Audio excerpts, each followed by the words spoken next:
What's up? I'm Bryon the Grizzly. I want to welcome you to The Rewind.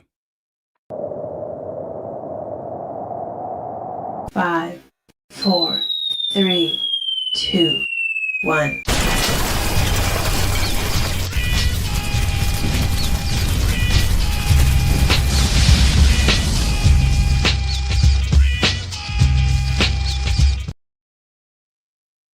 What's up, everybody? How you doing? It's Saturday morning, so obviously we must be doing the rewind, talking about all the stuff, and we've had a hell of a week. We have a doozy in here for you guys.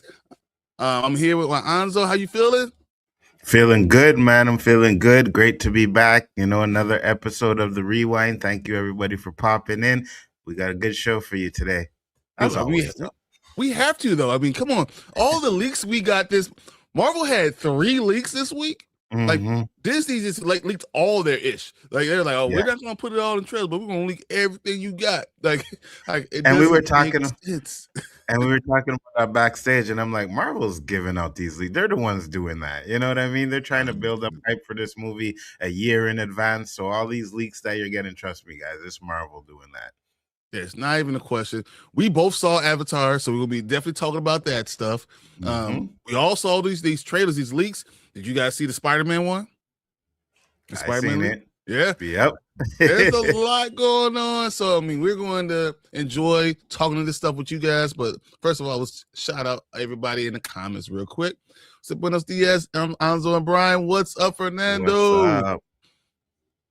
So I saw Avatar Fire and Ash. Visually, it's fire, of course, but I found the story very repetitive and Weep from Way of Water not as good as the other two, in my opinion. We're definitely going to talk about that.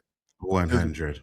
I thought that he and I were going to have the exact same opinion, and it's a little bit different, but it's not like this huge difference. But right, because I liked it and he didn't. Go figure, eh? Like what? I did not like it, but we'll talk about it. We'll talk about it. That's funny. Normally it's the opposite, right? It's usually like, oh my God, it was pretty good. And then you get Anzo over here saying, it stinks. And I'm not saying the opposite right now. It says the leaked teaser of Doom we all saw, not real AI fake. Yeah, I know. That's why I was telling Anzo this morning. We were talking about it. And I was telling Bryon, I'm like, they should have changed it. Right? They knew it got leaked. If Marvel was the ones they didn't leak it, then they should have changed it and gave us something different, because I wasn't excited to see it. I seen it already, But no, the one that you and I were watching this morning, the one we sent with the Captain America and Doom and all that stuff, and how fire that looked, right? Yeah. It's AI. Yeah. Yeah. They should have gave us something like that, though. You know what I'm saying? 100%. Would have been better. So having blueberry waffles and spicy hot hash browns. Fire. Well, I can smell the chorizo right now being cooked right now. Fire.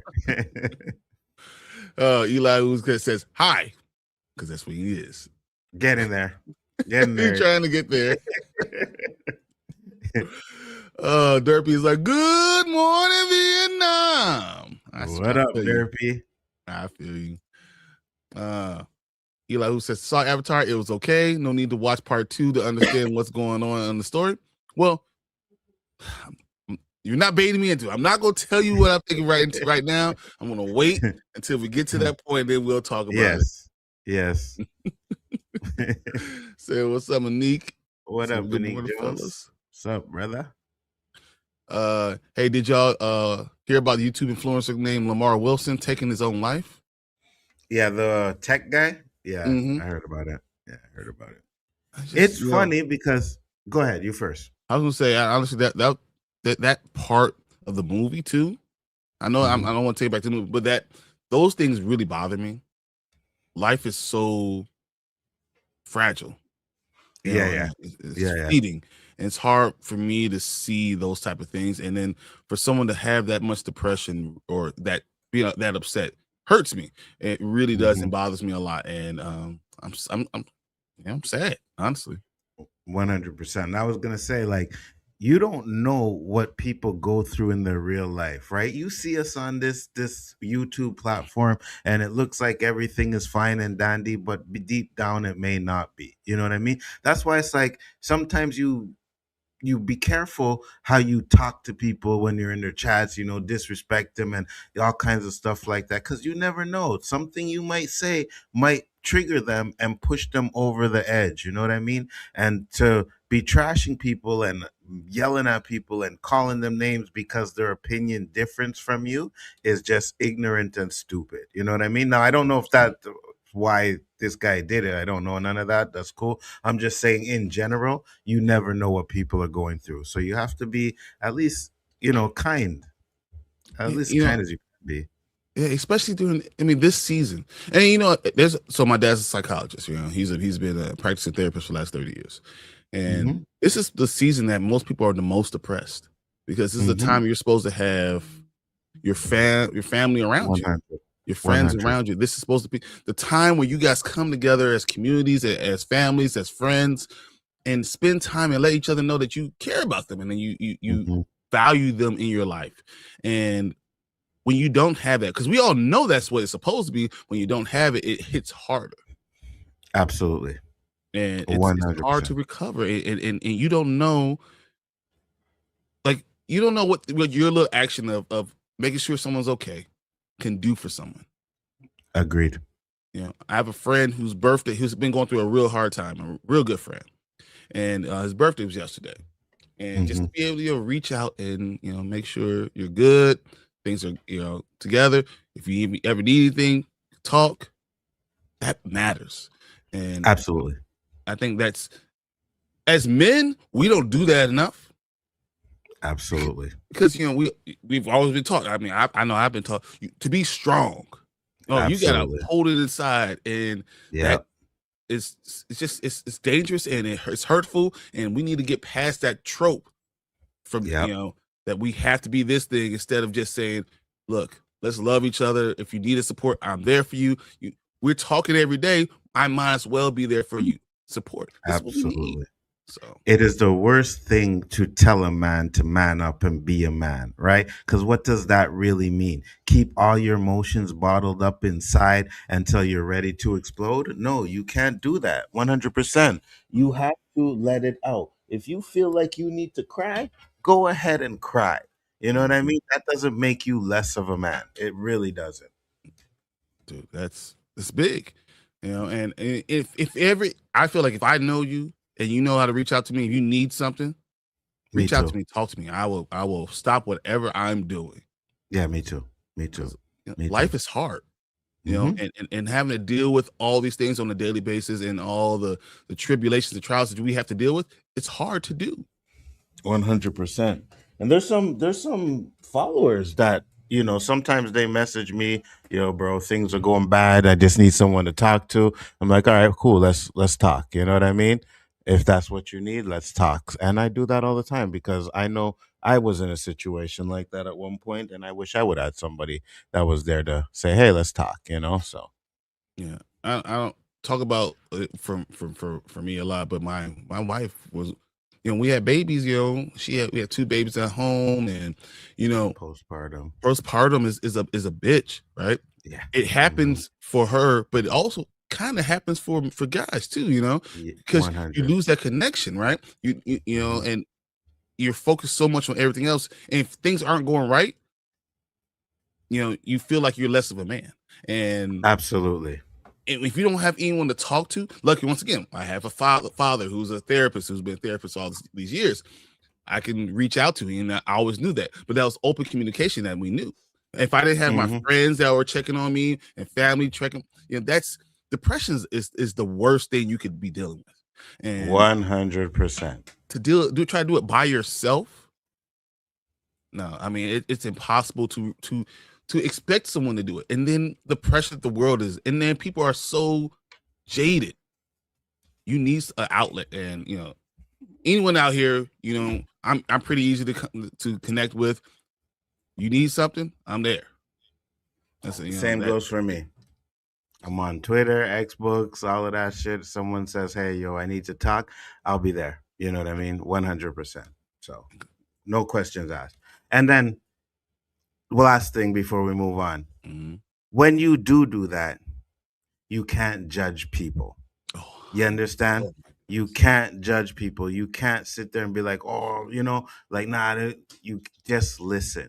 You know what I mean? And be a friend. Don't judge what anybody's going through. I would never do that. So. And I think that was a huge thing, that to just listen. Yeah. Sometimes people just need someone to vent. Facts. Someone who's not going to judge you for what you're going to say, because your thoughts, people have all type of fleeting thoughts all the time, and if you don't have someone to give that outlet, they can stay in their mind. Agreed. They stay and they fester, and if you don't have someone to be that outlet, you just feel like you're wrong, and that's not the right thing, man. And it's the worst thing in the world to have to deal with. Agreed. All right. Anik says, you never know what people are going through. Lamar seems happy with all his money and fame and free stuff, but he was going through a lot. Exactly. It doesn't matter how it looks like. You just got to know that you're to be that support. I'm here to support you. I'm here to have your back. This is all that matters. And money don't buy happiness. Oh, let's just put it that way. 100%. Money actually creates more problems, right? Like, agreed. When you're a kid, you hear that, you think it's stupid, right? But bills, like, so you have money and then you spend more money and you're doing all these crazy things, like, and you don't realize how much more stress you put on your body in your life. You're responsible for more people. That's true. 100%. Absolutely. Couldn't agree more. All right, we got Maria says, hello everyone, Merry Christmas. Yes, man, Christmas time is great. Merry Christmas. I finally got all my boxes of stuff. Maria, I need your address. I finally got all the box of stuff to Tank. He's holding on to stuff. Anzo's stuff is actually going out because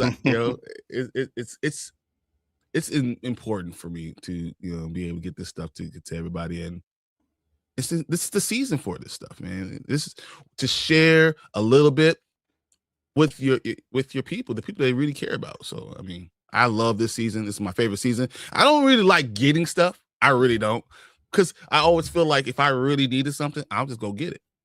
But being able to give it to someone and then finding something that's surprising, a surprising gift is way more important than something that's more expensive. Like something you didn't expect to come and then it happens and you're like, what the fuck?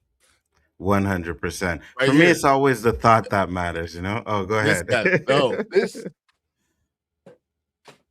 surprised the hell out of me. Oh man, that's in my hand.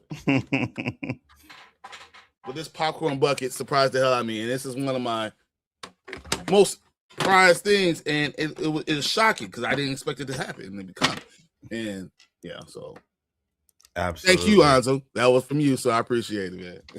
It's all good, man. I appreciate it too, because you're always sending me stuff, and you're right. You know what I mean? It's the thought that counts. It doesn't matter what the gift is. It's the thought, unless the person's selfish. The person's selfish, then yes, it has to do with money value or whatever. But if they're not, it's always the thought that counts. Oh, you took your time out to send me something. I appreciate that more than anything. 100%. All right, let me say. Folks are very ignorant these days. Yes, 100% they are. People just, and they don't care about other people, and they don't realize how their actions can affect things. Agreed. So my nephew took his life on Christmas Eve 2 years ago. It's a really tough time for my sister right now, and honestly, she probably needs your support. Yeah, because if people say it's been a long time, get over it, and it's like, do you understand? 2 years is like nothing. I agreed. Like what? Agreed. And even ever think that I don't know if you ever get over that. No. So no. It gets easier, but you never get over it. I had 2 cousins that took their own lives, man.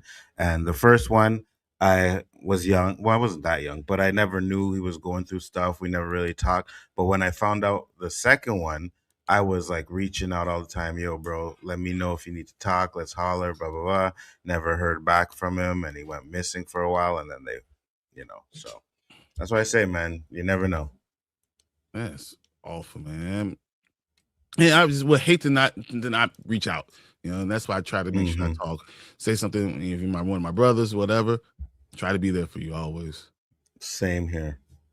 This damn light, bro. They don't like you. That's what it is. It's funny because it was working all backstage, no problem. I know. That's what I know. I'm gonna have to buy a new damn ring light. I don't understand why this light keeps going off like that. It's crazy. See, look at that. Look at that. Look at you. What's up, Mama Bear? Thank you for being here. Hey, Mama Bear. You're here, it's better. We're having a good show. So always. Absolutely. 100%. It's the top 5 Rob Reiner movies ever. Oh my God.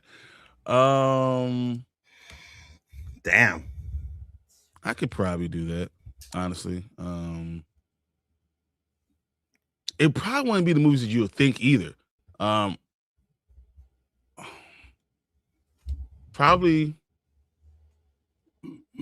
I don't know if you're going to say When Harry Met Sally. I think that might be one of mine. Okay, I got you. Not bad.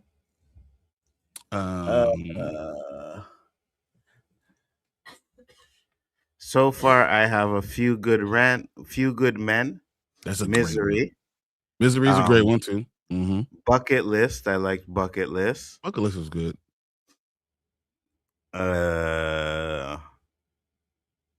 Enjoyable or good? Because some of them are not as enjoyable. I got you. Mm-hmm. I won't say Wolf of Wall Street. Oh shit! Stand By Me. Stand By Me too. The Princess Bride. Dude, The Princess Bride. Hello, my name is Nigo Montoya. You came out prepared tonight. So these are. I don't know if you get a top 5, but fire. Facts.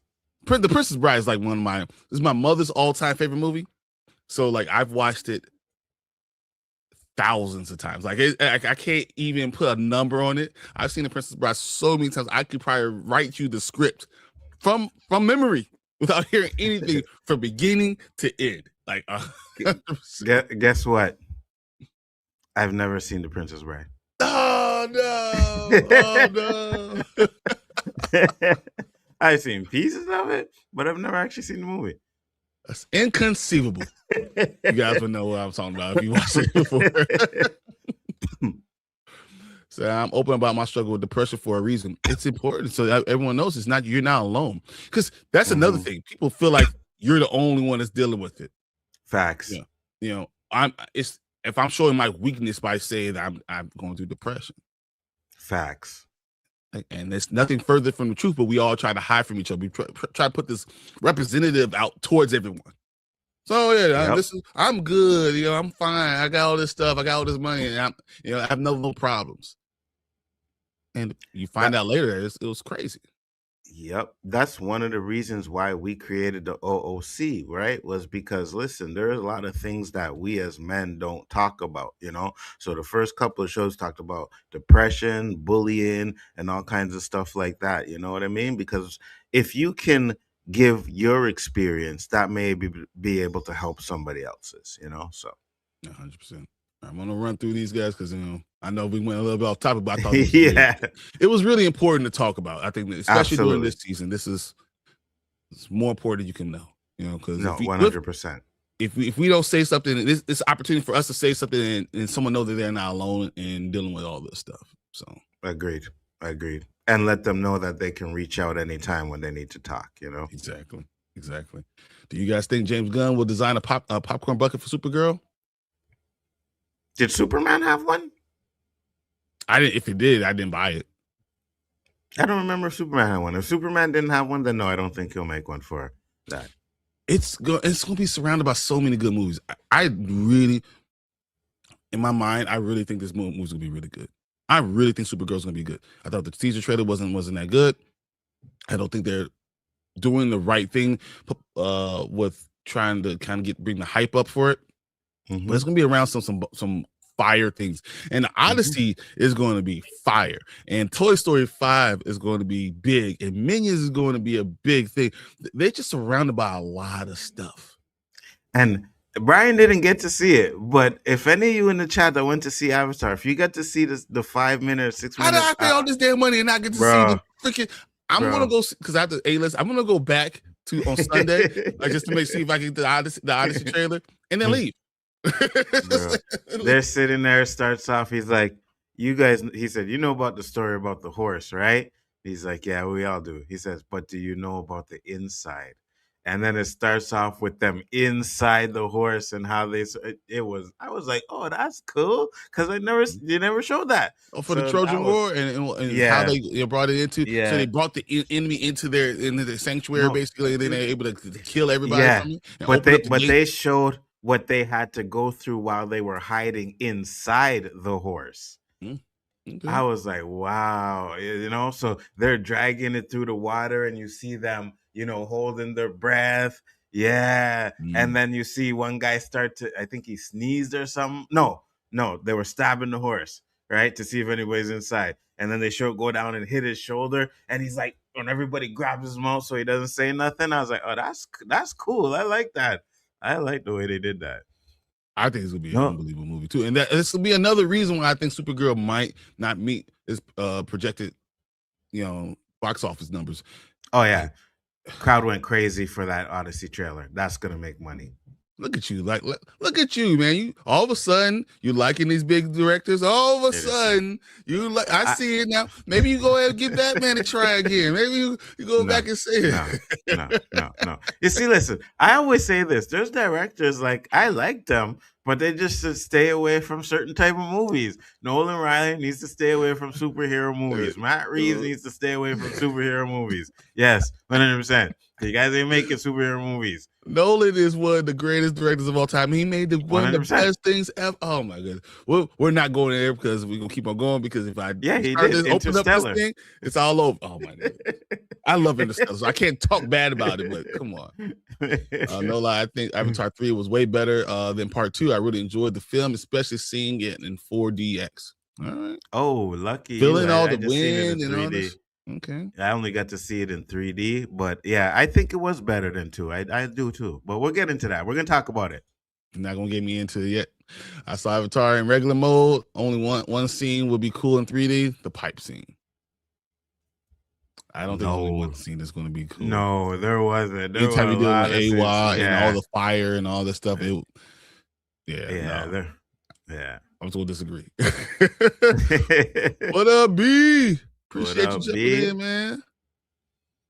And he says, Anzo, that's the electric company saying pay your light bill. You got jokes, eh, Nick? You got jokes, eh, bro? I got you. All right, Rob Renders, Eli, who says Stand By Me. Yeah, it's fire. Great movie, yeah. Mama Bear says, I lost 2 stepbrothers in 2009 due to self-deletion. Yeah, their dad still struggles with it, as he should. Yeah, of course.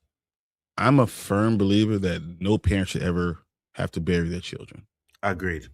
100%. Children have to bury their parents. No parent should have to bury their children. And agreed. That's how you really get me. You talk about anything. I think kids should never have cancer. If you have a cure for cancer, I don't care if you only had a cure for childhood cancer. That should be a biggest thing that anyone can get. Agreed. No parent should ever have to bury their child. Agreed. And that's what I'm saying. If they do have a cure to cancer and you're letting these kids die, you should be evil. Under hell. Evil. Yeah, evil. Under it. Like, oh my god. Evil. The Princess Bride is better be on that list. Princess Bride, I told you, I love it. I love it so much. I could watch it any day. I have 3 copies. I have it on VHS, I have it on DVD, and I have it on I have the steelbook, so the 4K steelbook, just in case. You gotta have backups. Maybe one day I'll watch it. We'll see. I'm gonna send him a copy. That's all that's gonna happen. He'll be like, what the fuck is this? So I like the one that he did with Bruce Willis. Which one is that? Off the top of my head, I can't think of, because I love The American President. Bruce Willis. Oh, the story of us. Yeah, The Story of Us. Okay. Oh, I never seen that. Never seen that one. This is with Michelle Pfeiffer, right? Yeah. So, hey, Bryon and Anzo, what did you guys think of Avatar: Fire and Ice? We will tell you very soon. Mm-hmm. Yes, collector movie, man. So I own the book. I own everything to do with Princess. I have an action figure. Listen, let me say this. There is nothing that Bryon does not own. So don't be surprised when you say something and he says, yeah, I have it. Look at the back of his wall. And that's why you don't. This is just a fraction of all the stuff I have over here. It's ridiculous, man. It really is. I wouldn't even attempt to try and do something like that because you guys probably see like 3 or 4 different things on my wall and then nothing else. You know what I mean? So that's not even close to what Bryon has. Like, not even close. It's funny because you see my kids come down here and they put things. You'll start seeing like little things. Like my girl, she drew this from yeah. So Dr. It's Seuss. from Dr. Seuss. Dr. Seuss, yeah. Yes, nice. They put little bears. It's a little bear down here now. They want to be on screen, so they inconceivable. Yes, exactly. Yeah, whatever. Princess Bride is an all-time classic. Agreed. You guys are fire. We will have to correct that, Anzo. Yeah, exactly. You're just gonna get it. You're gonna see it in the mail. You're gonna have to watch it, man. We will correct it. Don't worry. Drop your sword. Dude, it's so good. So many things. Princess Bride holds up to this day. Deadpool even spoofed it. Because it's one of the all-time great ones. It was so good. I thought Mel Brooks did it because I'm in tights, because same character. Yeah, but it wasn't. It was just perfect. That's all. Right? Did you see what I sent last night? The president's stupid head is doing like a 250th anniversary of America. I don't think they're really doing Hunger Games. I saw what you said, but I don't think they're actually doing Hunger Games because some people won't deal with it. Like, hey, if it's me or you, it's gonna be you, bro. Facts. Is there a real trailer for Doomsday? I wouldn't expect a real Doomsday trailer. Maybe you get something Super Bowl. Maybe something in February, and then I would think another one be when you see in Supergirl, maybe, or Spider-Man. Spider-Man's gonna probably have a major trailer. Yeah, because I was like, seen it already. I'm good. It's not really a trailer, anyways. You know what I mean? Yeah, it's just letting you know Steve Rogers is going to be in it. It's literally going to be Civil War. It's literally Captain America versus Iron Man again. So they were like, we need to make money. What do we have? Let's do this again. yeah. Facts. Bryon, did you see the Odyssey trailer? Because I missed it. Yeah, can you try to describe it to me and tell me about it? So I did not get to see it. Anzo did he got to see it. For some reason, my theater didn't have it yet. So I think something happened with the rollouts because the guy literally came in the theater and said he just got it like this morning, right? So he's like, we're gonna show it to you guys, and because I don't even know if they showed it in the earlier showings, right? Because the way he came out and said it, so they might have had to prepare it, get the lock key or whatever. So he's like, we're gonna show it to you guys, you're gonna get it, and yeah, it was fire, bro. It was fire. Well, so today, actually, I have my wife and both my daughters are going to be gone because they have recital practice. We have a recital tomorrow. For all 3 of them are in it. So I'm going to be alone for like the next 6 hours. So nice. I might go back and just try to see the Odyssey trailer. That's all I'm going to want. So collector, I'll have it definitely for Monday. I'll write down the description. I might do a little quick one, Yeah. I'm surprised. I think, maybe not. They won't show that online, but because it was about 5 minutes, so they won't put that online. No, they probably will, but I don't know when they're going to not yet. Show you. Yeah, not yet. So it's really the Doomsday trailer with a 3.5 hour end credit scene of Avatar. Yeah, pretty much. So Avatar isn't going to me again. Okay, well, I understand, but it's not bad. That's what I'm saying. So, no, it's not. If you like the Avatar movies, you'll like it. If you don't like Avatar, you won't. You won't. Exactly. That's exactly. Yeah. And we'll tell you why very soon. Yeah. Nolan killed Batman. That was dope. What are you talking about? We're not going to open up that can of worms. So no, the hell he did not. No, he did not. He did not kill Batman. He killed the character. He did not kill the Batman.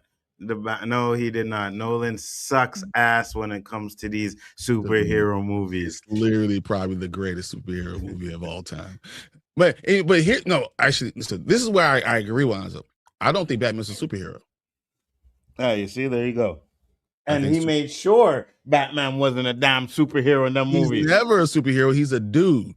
He's a dude with unbelievable tools and karate and all type of martial arts. And he's the greatest detective of all time. And he's one of the greatest characters ever created. He's probably my favorite DC character. He is not a superhero. He's a dude. He's trash. And Nolan trashed him out. I don't care what anybody says.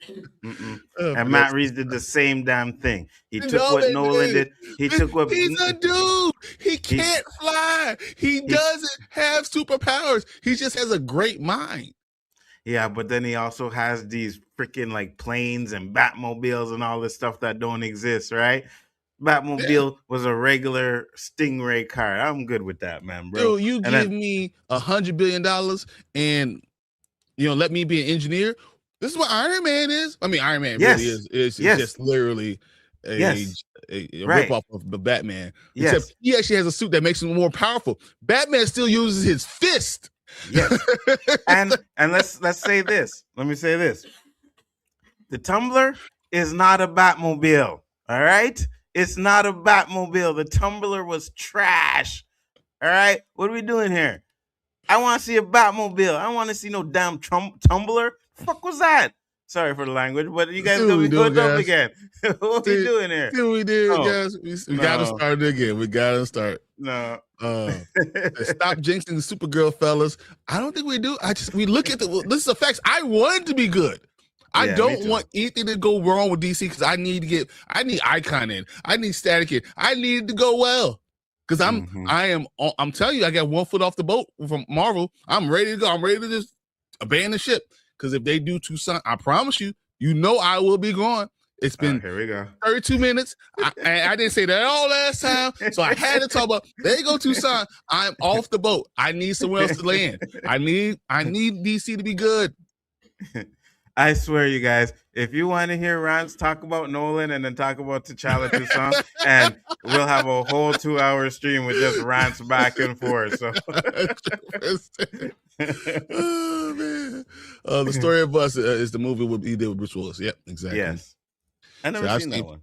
So I've never seen Princess Bride, but it's on my list. I want to go get it on Criterion. Criterion 4K. So I need to. I'm gonna write this down for both of you guys because I can get some copies of Princess Bride. We get this done sent immediately. No, seriously, there's actual book. I'll check that out too. Princess Bride book. I gotta write it down because I'm old. And I look at my notes all the time. My favorite Rob movie was A Few Good Men because I like A Few Good Men. Is that one of the best scenes of all time? Yeah. I like A Few Good Men. I think it's really good. I want the truth. You can't handle the truth. I'm telling you, I'm going to have my daughter do Black History book report on Bryon. Yeah, for real. There are definitely better people. I mean, my father's. I've done multiple Black History reports on my father because, but that's because I'm his son. He's your pops, yeah. So I know all the things that I to this day I still put him up on this pedestal. Mm-hmm. And you should. That's how good fathers. Facts. That's how you know you're a good father because your son still does that, even after he gets older. 100%. Still looks you that way. I mean, hey, listen, man. Right. I am 51 years old. My son is 27, and we still go to the movies together. And I was like, and I used to say this when I was young, I'm going to take him to as much movies as I can because I know by the time he turns 18, he's not going to want to go to movies with his pops. That's and now every movie, that's all he does. If we going there, he's like, yep, let's do it. So we always go see movies together, man. So that's how you have to have a good relationship. And I respect what you have with your father, 100%. I mean, if I don't talk to him on a day, then it's probably a bad day. Yeah, for real. 6 to 7 times a week, honestly. Mm-hmm. Yeah, I feel you.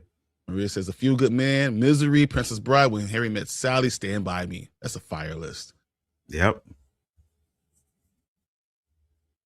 It's Durandar, one of the best films this year. Really?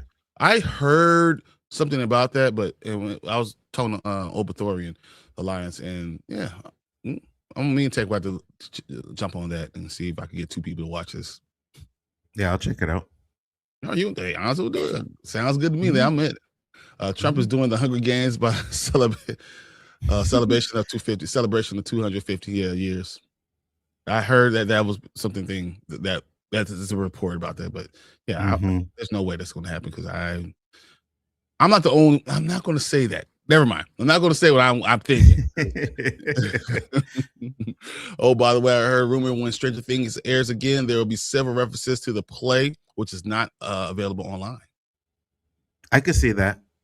Because the play is canon to the show, right? So they're definitely going to have to give us something that they put in because they have the whole backstory of Vecna in the play, and we don't get that, right? So I think they're going to reference that. I agree. I don't think he's going to be the anti-hero, but I think they're going to try to change him.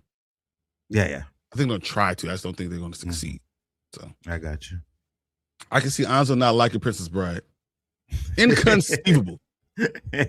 You know what, Collector? You might be right.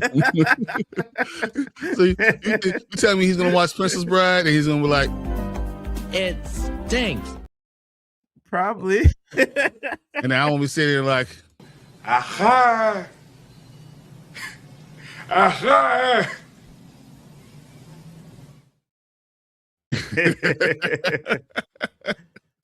Classic. I love that. That's one of my favorite movies of all time too. Agreed. Let's see. We get to the next one. We have so many comments. All right, we want to get through these are topics. Yeah, we'll come back to this. I'm like 30 minutes in. We didn't even get to any topics yet. Let's do this. All right, guys. Well, I want to start the one we left off on, and I'll come back to get to that. But let's get to the first topic. Actually, we're going to talk about some DC stuff. So let's do it.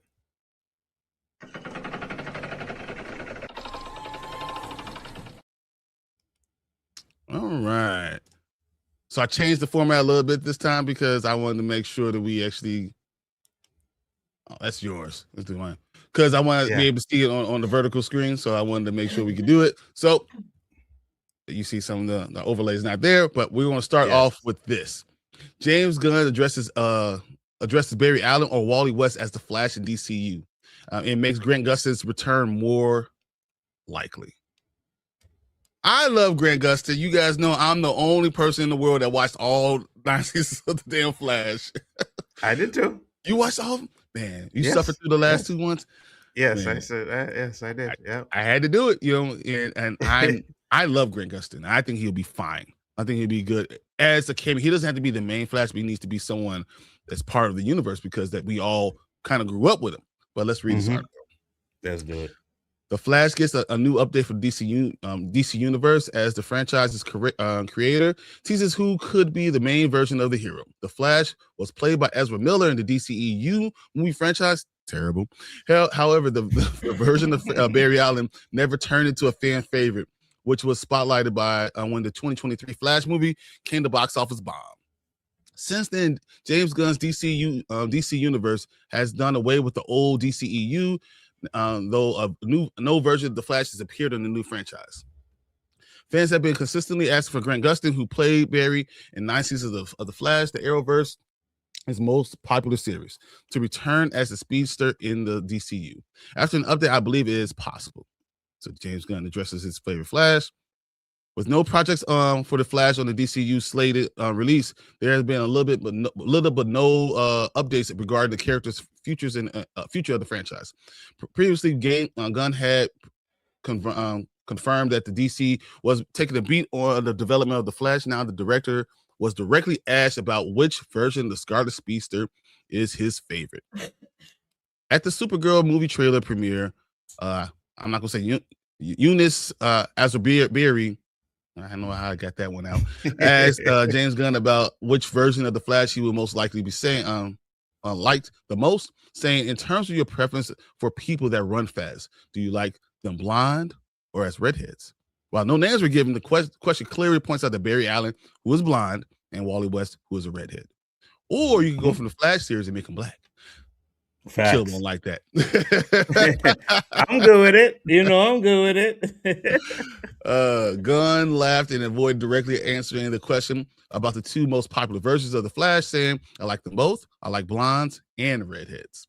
Gunn answer could lead you to something that works well both this in the distance of DCU from the DCEU, but also offer a beloved actor the possible return. All right. The DCU universe could make the Flash the best choice possible. Gunn's comments opened the door for both Wally West and Barry Allen to appear as concurrent versions of the Flash in the DCU. It would be easy for the DCU to simply remove Barry altogether and move on to Wally, like they have done in Absolute Flash. Just Wally West. But this is because this is itself from the franchise, the Ezra Miller, the Flash movie, and it's disappointing performance. However, that is the least exciting choice. With there being at least 3 confirmed human Green Lanterns in the DCU, Hal Jordan, John Stewart, and Guy Gardner, Gunn has shown multiple characters holding the same superhero title in a franchise is not a problem. Well, all those guys are main one people, so you don't have to do that. In comic books, those are the main ones. By having Barry and Wally's mentor, similar to Barry be Wally's mentor, similar to the dynamic between Hal and John in the Lanterns DC, could make the 2 heroes work.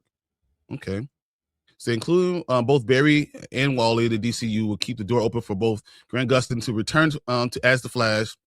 Having played the most popular live-action Barry Allen for a decade, it will be impossible to see Grant Gustin come back as Wally in the DCU. However, if both versions are there, the Flash appears, then the dream remains achievable. What are your thoughts on this? I remember we talked about it before, and it's exactly what you said they should do. They should actually use Barry West as the mentor to Wally, right? I think that would be good because we've had so many versions of Barry. I think we could get something different with Wally on there too. Do I want to see it be Grant Gustin? I'd be okay with it. I just don't feel so as long as he's not like a lead, because I still don't feel like he can lead a movie yet. Right. I find TV actors and being a movie actors are 2 different things. I think it's hard to translate from a TV actor to a movie actor. Now, there's actors that have done it. Don't get me wrong, but I don't know if he can do it. Right. So that's kind of where I'm at with that one, though. But I have a feeling when we talk about James Gunn, he's going to go with like Jay Garrick.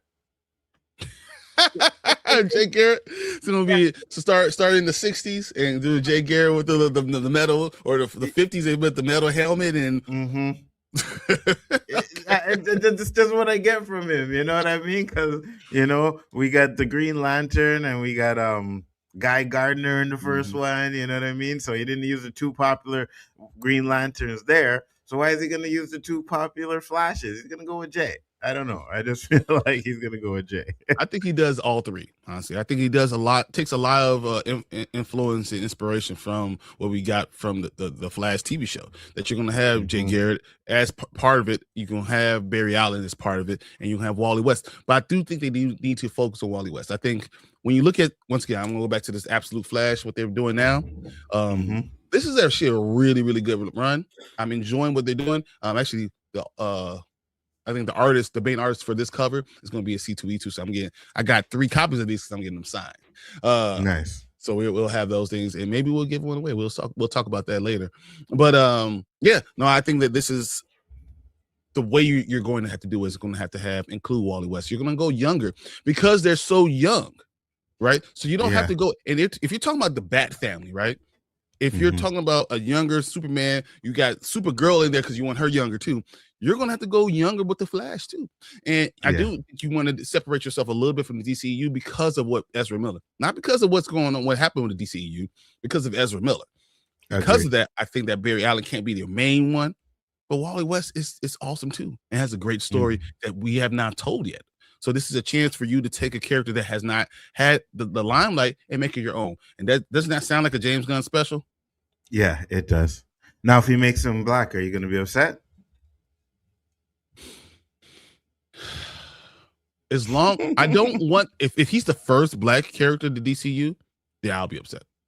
I got you. You know, like if I get, I mean, we got John Stewart, so it can't be the first. If I get Wally West as a black guy instead of giving me, Static, I'll be upset. Instead of giving me Black Lightning, I'll be upset. You know what I'm saying? Like, there's certain characters that fall right into what they're doing, flow right into it. That if you don't start giving me that, I'm gonna be pissed off.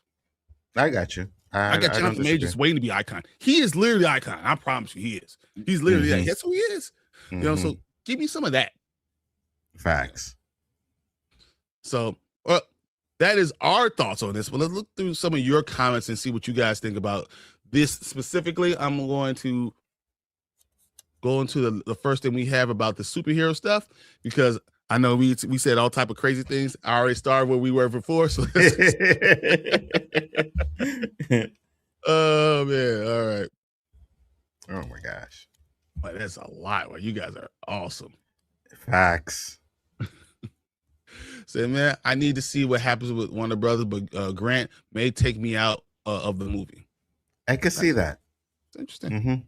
Yeah, I could see that 100%. Fernando says it's time for a live action Wally West. Just like it's time for a live action Miles Morales. You know what I mean? 100%. 100%. Same thing. Thanks. Subscribe, Jimmy Jean. That's also appreciated. Thank you so much. Just leave Iris on the CW. I hated Iris. We're the Flash. No, we're not. What the hell? We're the Flash. Do you hear Lois Lane say we're Superman? Sit your ass down. Man. You're gonna say because she's fine that you didn't care. Yes, that is right. 100%. 100%. I have no hate for her whatsoever. She was fine. You know what I mean? I'm like, I'm good. Say any reason we can't have both? There's literally no reason we can't have both. And I think we should have both in it. And you don't even have to have Jay Garrett in there, because you can use Barry Allen as that older Flash that teaches him how to deal with it and deal with the Speed Force and how it's coming of age. And then that's what James Gunn's doing a lot of coming of age things. So you use Wally West as that. Agreed. So one of the League and the other for Teen Titans. That'll be good. One for the Justice League and then the other for Teen Titans. I like that. I like that, Dan. You are the man. I like that. Yeah, me too. I like that. That's a good idea. So Wally has always been the best Flash, so much so that when they brought Alan back in the comics, they made him act like Wally. Here's the thing. A lot of times, you just talk about TV not being good for the movies, but TV shapes what we do for the movies a lot of time. We look at Batman. The greatest Batman is Batman the Animated Series. So much so, it shaped who Batman was, right? So, like, when we look at The Flash, I agree Wally West is a better story, better character overall. It is. He is. But what Grant Gustin did for America is that they galvanized people to see him, that story, as what The Flash is. So I think you have to get both. I don't think just like you're going to have with Green Lanterns, you're going to get both characters at the same time. But they might kill one off. I agree. No, I agree with you 100%. I agree with you. You make a lot of sense. I'm good with them bringing Wally West and something different there, and I'm good with the Flash being his mentor. I'm good with that. I prefer that than going the Jay Garrick route anyways. So if he does that, I'm okay with it. And if they kill him off, it would be typical James Gunn stuff. So wouldn't surprise me. Yeah, you can make him. What you can do is you make Barry Allen the Speed Force.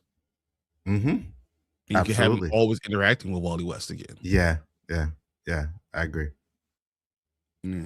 If he's the first black character in the DCU, Mr. Terrific, but Mr. Terrific and John Stewart, I mean, main one. What a movie about him. What a movie specifically about him. And see, this is one thing I disagree with Chill with about John Stewart. I believe is fine to be a Green Lantern, and I have no problem when I think of Green Lantern. Because of the time that I grew up in, John Stewart is my Green Lantern. Yeah, he's my Green Lantern. That's just because when I grew up. I don't think of anyone else. You know, so I have no problem with that. And I think that because of the Green Lantern Corps, you're going to have, there's 8 of them at the same time at all times. They're space police. You know, that's basically what they are. So I think that's it's fine with him being a main Green Lantern, and being a main character and not talking about, you know, losing what yes, you should have your own title. I don't think that doesn't apply to Jon Stewart. Mr. Terrific is not a character. No, but he should get his own movie though. He gets his own show. I want him to get his own show. I would like to see it. I think you could do a lot more in the show. 100%. You could flesh him out a bit more, which would probably be better for him as a character. I agree with you 100%. But I still want to see a movie treatment for him. You know, he was really good. He deserves a movie, at least a chance. And I think they don't. Go ahead. I don't know if he can do it by himself because he's not a legacy character. No, he's not, but at least give him a chance. You know what I mean? At least give him a chance. They gave Guardians of the Galaxy a chance. They weren't legacy characters, you know what I'm saying? So give him a chance to see what they could do. Guardians of the Galaxy are not black. But I know. Being in my first movie going out there, I would feel more comfortable with Static Shock getting a movie. Because of the popularity of the comic books, the popularity of the books, popularity of games. And like I would feel more comfortable with that being my introduction, because fair or unfair, black characters represent all black characters in every movie. Fair or unfair, that's just a fact. Yeah. So if you do something and it bombs, then say, see, we can't do this in the DCU. So I agree. If you're gonna do it, you need to go with heavy hitters first, and then you go. Give me a TV show for Mr. Terrific. Build some rapport, build his character overall, and then give me a movie. You know, I don't want you to just throw him into a movie and everyone's like, oh, why am I watching the whole Mr. Terrific movie? Because people are assholes and I don't trust them. No, I get you. I think a lot of people that I spoke to think that Mr. Terrific was actually one of the best parts of that movie, right? He is the best part of it. Yeah, 100%. So I agree with you that, you know, if one black movie fails, they'll never want to do another one. I agree with you 100%. So you do have to be careful with which ones you put out. You know what I mean? So I do agree with that. I think it could do good.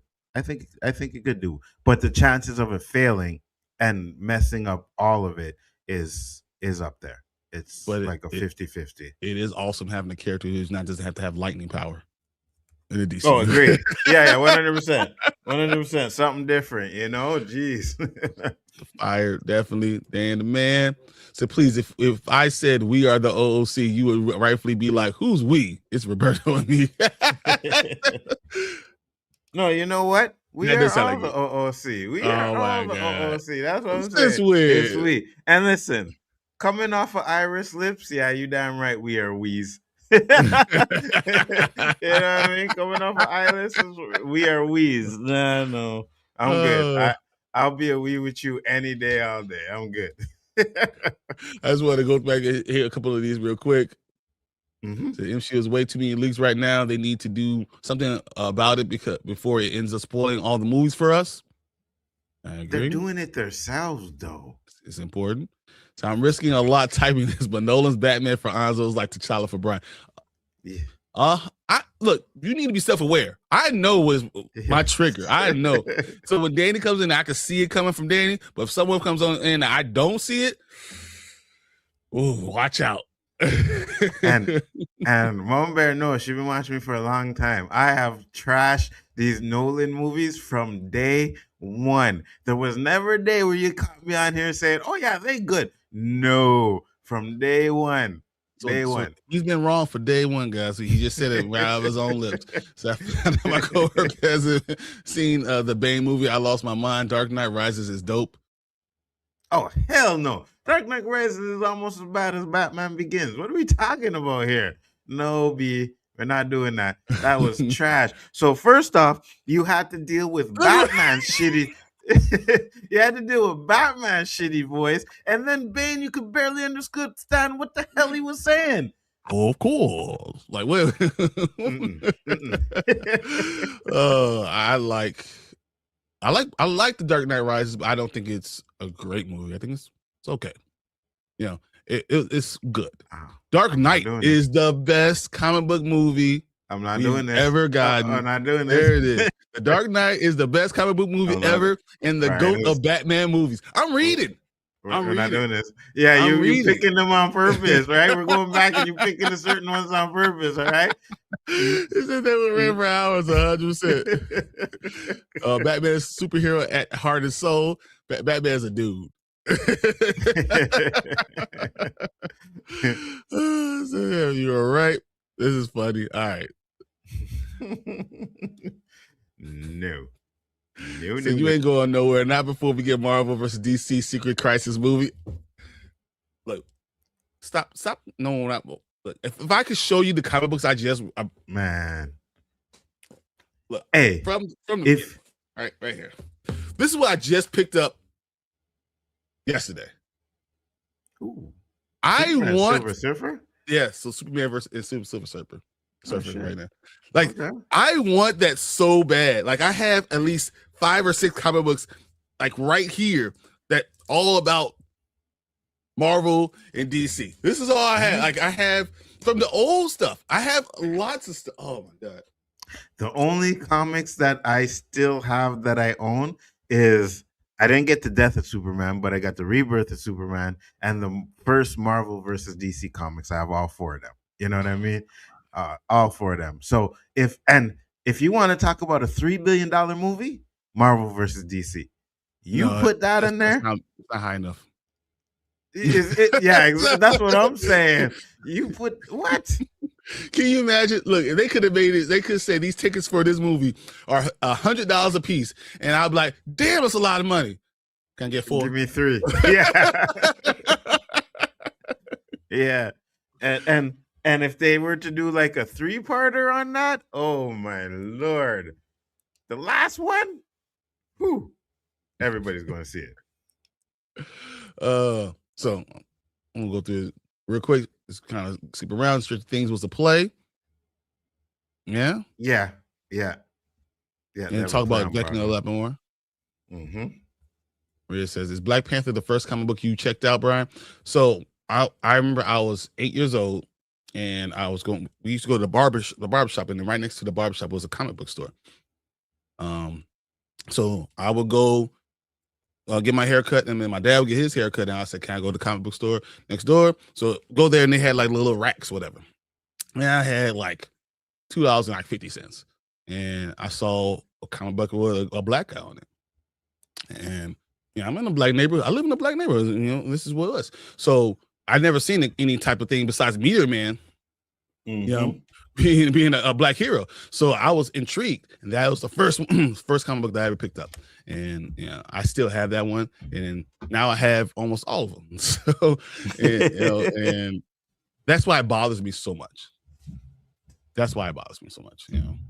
Yeah, for sure. And I can completely understand, why it bothers a lot of people so much, and 100%. So I don't ever knock that part about it. So never do that.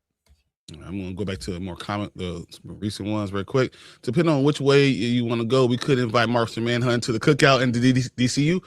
No, you're 100% inviting Martian Manhunter to the cookout. He gets the plate. He gets to go ahead and he could be on the grill. I'm gonna tell you, Martian Manhunter could be on the grill. That's a black man. I'm just letting you know. Facts. The only credit Anzo gives Nolan is Joker. Well, Yes. that's half of the damn movie. How are you gonna tell me Dark Knight is not good if it's 90% like of the damn movie? Take him out of that movie, and that movie is trash. But it's the whole movie is him. So what are we talking so- about? So how is the movie terrible if 60% of the movie is the Joker? Because it's the only part of the movie that's good. It's the whole movie. Yeah. So I always weigh the bad and the good, and if the bad outweighs the good, and the bad in that movie outweighs the good, I'm How sorry. can the bad weigh the 90% of the Joker? Listen, man, this Dude, guy went into a room. When he stole all that money and lit that shit on fire. He went to a room and killed Michael Jai White like he was a red shirt. Michael Jai White could have said no. He should have said no. No, he saw that. No. First of all, he saw the last zero on his check. He said, "Oh, really?" Yeah, he probably did see the last. But he still should have said no. He was like, At least let me give. zero. At least let me give him like a spin kick where he misses and then he kills me or something. Give me something. No. F that movie, man. No, man, that movie was good. You know it's good. And that's the problem. Movie, you man. know it's good. F that movie, man. The scene when he's in jail, he's just taunting him, and then Batman comes out of the darkness. Dude, it's whatever, bro. Whatever. Look here. Look dog footed. Nolan's movies redefine cinema. Cut the check. However, I won't ignore their failings. In my opinion, the DCU should have incorporated both the realistic and the supernatural. I think Anzo would have liked that if you just incorporated the supernatural. Yes, 100%. Then it would have been a different movie for me, right? So listen, yes, I love Interstellar. I love Inception, right? Inception is one of my favorite movies of all time. It's like top. And I have a feeling I'm gonna love Odyssey. Mm-hmm. Stay the hell Dude, away. The Dark Knight is superhero fire. Movies. The Dark Knight is fire. Stay away from superhero movies. Don't touch them anymore. Stay away. He did it because the Batman's not superhero. Yeah, I said it. Ryan, I will bring up the white baby. Whose white baby is that? If you know your stuff, you know Surfer put in the cosmic pause on super. Yeah. 100%. That's why I got it. You don't want to mess with was the Silver Surfer, man. Facts. Man, no, man, I'm not gonna go there, right? What up, Delta Dan? I can get lost in the sauce, so I know I am not gonna go there. Marvel versus DC would only have worked if it was Snyder and the original Avengers. Of course you would have said that one, Bear. Of course you would have said that. Now, I think having Henry Cavill and Ben Affleck Superman in there would have been a lot better than now. But yeah, wait, what's the joke? Oh no, Tank is right. He said y'all putting the person who is afraid of fire on the grill. That might be a problem.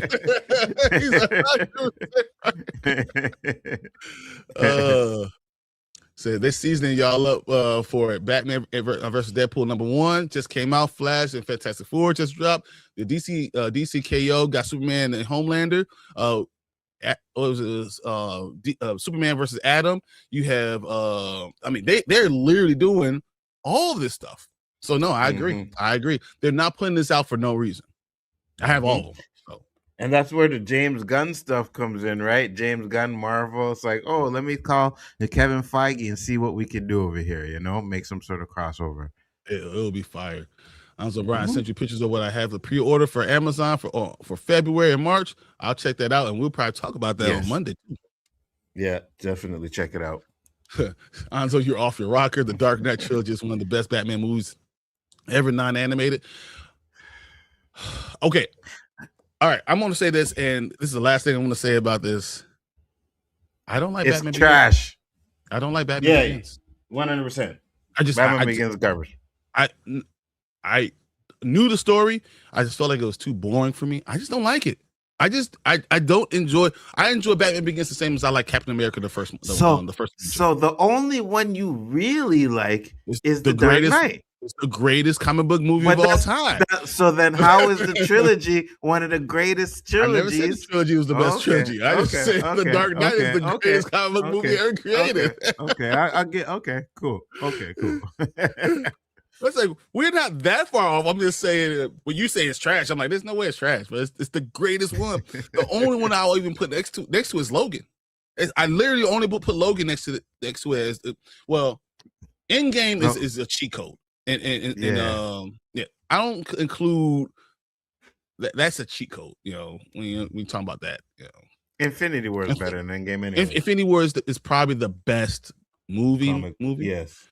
But I don't include it because it's not a standalone. It's part of a trilogy. It's an ensemble. It's a huge. The Avengers would be like a Justice League movie. Like if they do a Fire Justice League movie that made sense, you're not going to beat it. But I'm not going to have one character beat all those things. But The Dark Knight is the best one superhero movie, one hero about a certain character that's ever been done. Logan's better. I can't sit here and argue with you because I love both. So Logan's better. You're going to put the person who's afraid. That. So you come to Return of Kaka Twins. You know what? Really, Danny? Man, we were just talking to you. Whatever. I'm talking about Martian Manhunter on Corona duty to bring Mahershala Ali, Sterling K. Brown for his brother. Yeah, we could bring in Baku. We got some people, man. We could do some things. Oh yeah, 100%. Bring Steel. We could bring Icon in. We could do a lot of stuff, man. Facts. I'm gonna make a picture. I want AI a picture of all the people I wanted to cook out. Facts. This is happening. So Interstellar was fire. Interstellar and Inception are two of my favorite all-time movies. Like, me too. I really enjoy it. Yeah. It's so confusing. Like, no, it's not. Shut up. Yeah, I really enjoy it. And I love, I think one of my favorite scenes in Interstellar is when they go to the planet and come back and realize it's 20 years later. Yeah. And when he touches down, he already understands because it's called. I am a chemical engineer. That was my undergrad. That's what I did. That's what I did my professional exam on.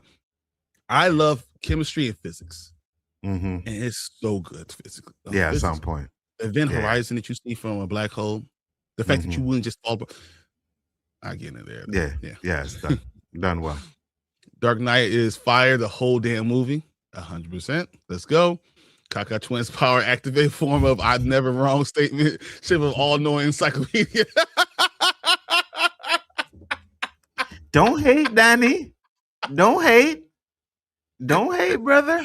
It's all right. Really good. I mean, ain't nothing wrong with that. At least know that's how it is, right? Yes, all-knowing encyclopedias. 100%. Me. Yeah, but you got the 1960s not updated encyclopedias, right? I'm more updated than you, right? I got the updated version, so we're gonna listen to Anzo's version. We're gonna call you the wiki. You the Wikipedia. That's your version, all right? Random person typing things in and save and that's not right. You know what? I'll say that. I like that. Which one you like, Nolan or Rainer more? Nolan. I'll give Nolan the nod. It's a better movie maker, big movie maker, blockbuster movie maker. Yeah. But Rainer has good movies, so let's get that twisted. Let's not get that twisted. Dark Knight is the GOAT. Homelander has 0% on Superman. I can't wait for Supes to kick that poster's ass. I love it. Okay, here it comes. The echo chamber effect. Batman was good. Stop it. Well, he says it's good. I don't. And Bryon won that round. No, he did not, Fernando. No, he did not. No, he did not. Stop it. And Baku's the vegetarian. We can have some vegetarian dishes, man. You need my potato salad. Oh yeah, 100%. As long as you're a vegetarian, not a vegan. So I need some egg in there. I need a little mustard in there. I mean, I need some good stuff in there. So we got some stuff. We got salad at the cookout. Man, we got fresh fruits and vegetables from Wakanda. Yeah, exactly. Come on, make you smarter. Without the Thorn, Interstellar would have bombed. I doubt that, but I don't know if it would have bombed. I think Interstellar didn't Interstellar make somewhere around, I'm gonna guess $600 million. I mean, I'll check it out, but even though it made what Interstellar should make, right? It made what a Nolan movie should make. So let me see if I can find it. I thought it was great. I mean, there's nothing about Interstellar I hate. About $771 million worldwide. Yeah. No, I liked it. I thought it was really good. I really enjoyed it. So they don't want Icon. He'll come and try to take home 3 plates. When the game is on air.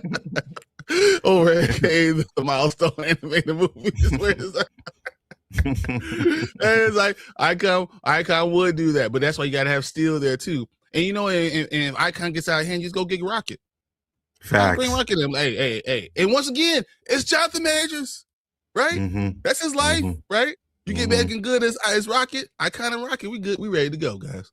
I got it. So Interstellar and Inception are 2 of the most favorite movies. I always get sad at the end of Interstellar when Matthew McConaughey comes back to Earth and finds his daughter dying. Well, she just sees, Murph lived her life. Mm-hmm. I have no problem with that because I thought that's exactly what you get. If you want your family to grow and see them get old. And I know it's sad that that you didn't see watching her though. Yeah, that's it. That's the only problem I have. But yeah, that he didn't watch her grow up. You know what I mean? Yeah. But he was there. He was her ghost. He's the one that pushed her. He doesn't know that. But yeah. Mm-hmm. Yeah. All right. We're getting back to just us, guys. I appreciate you guys with all these comments. It was amazing. Facts. You guys are amazing, honestly. I just can't say it enough. But we're going to get to the next topic. So here, we're going to let Anzo start it, and I'm going to hit this transition.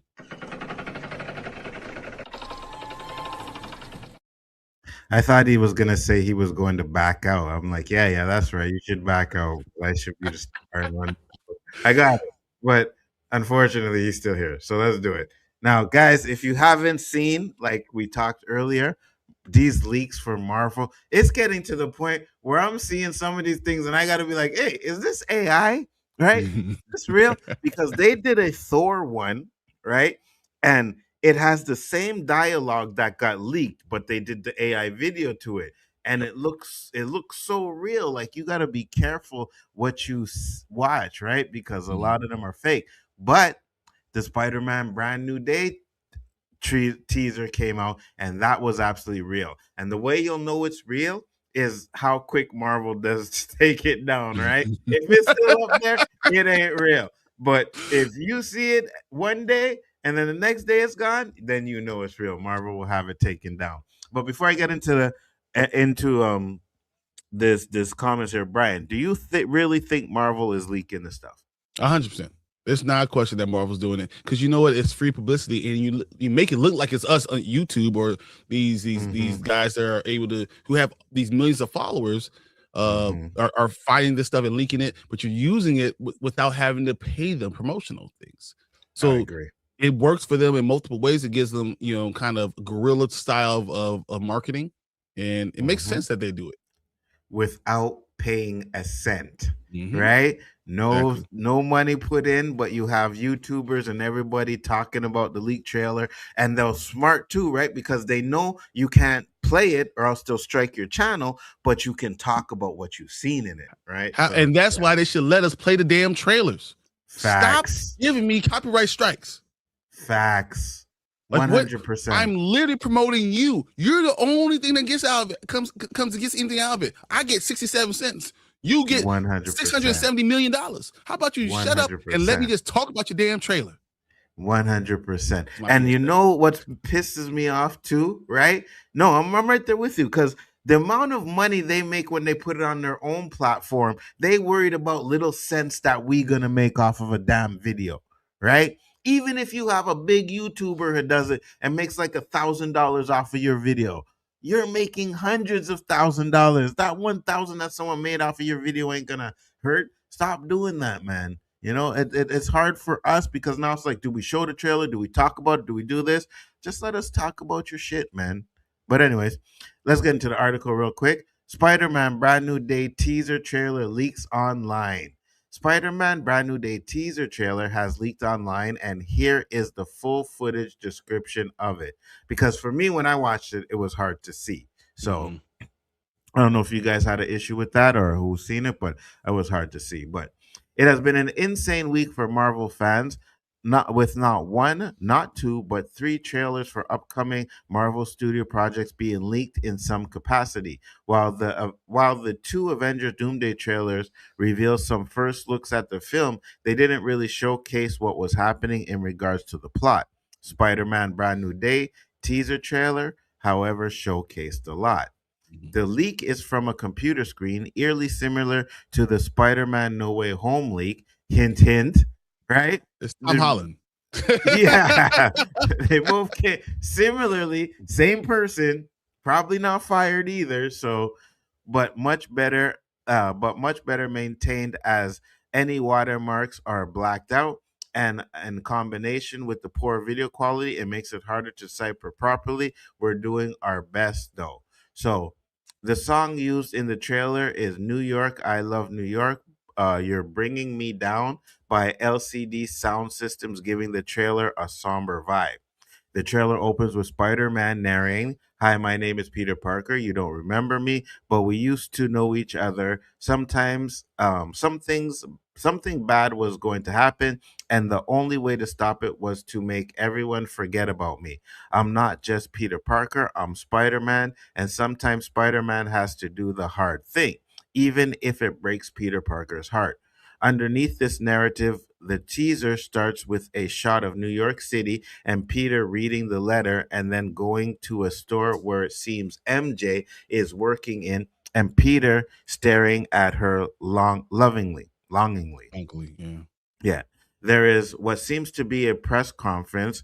A washing machine is shown, and then a shot of Peter at a window holding his hands together. Peter begins running into his Spider Man suit, but without his mask. And then we see a series of comic book inspired shots, one of Peter swinging, Amazing Spider Man number 15, one of Peter swinging and fighting Boomerang, Amazing Spider Man number 345, and one I of got that. I got Amazing Spider-Man 345. You got that one? Yeah. Not surprised. Really not surprised. So wait, hold on.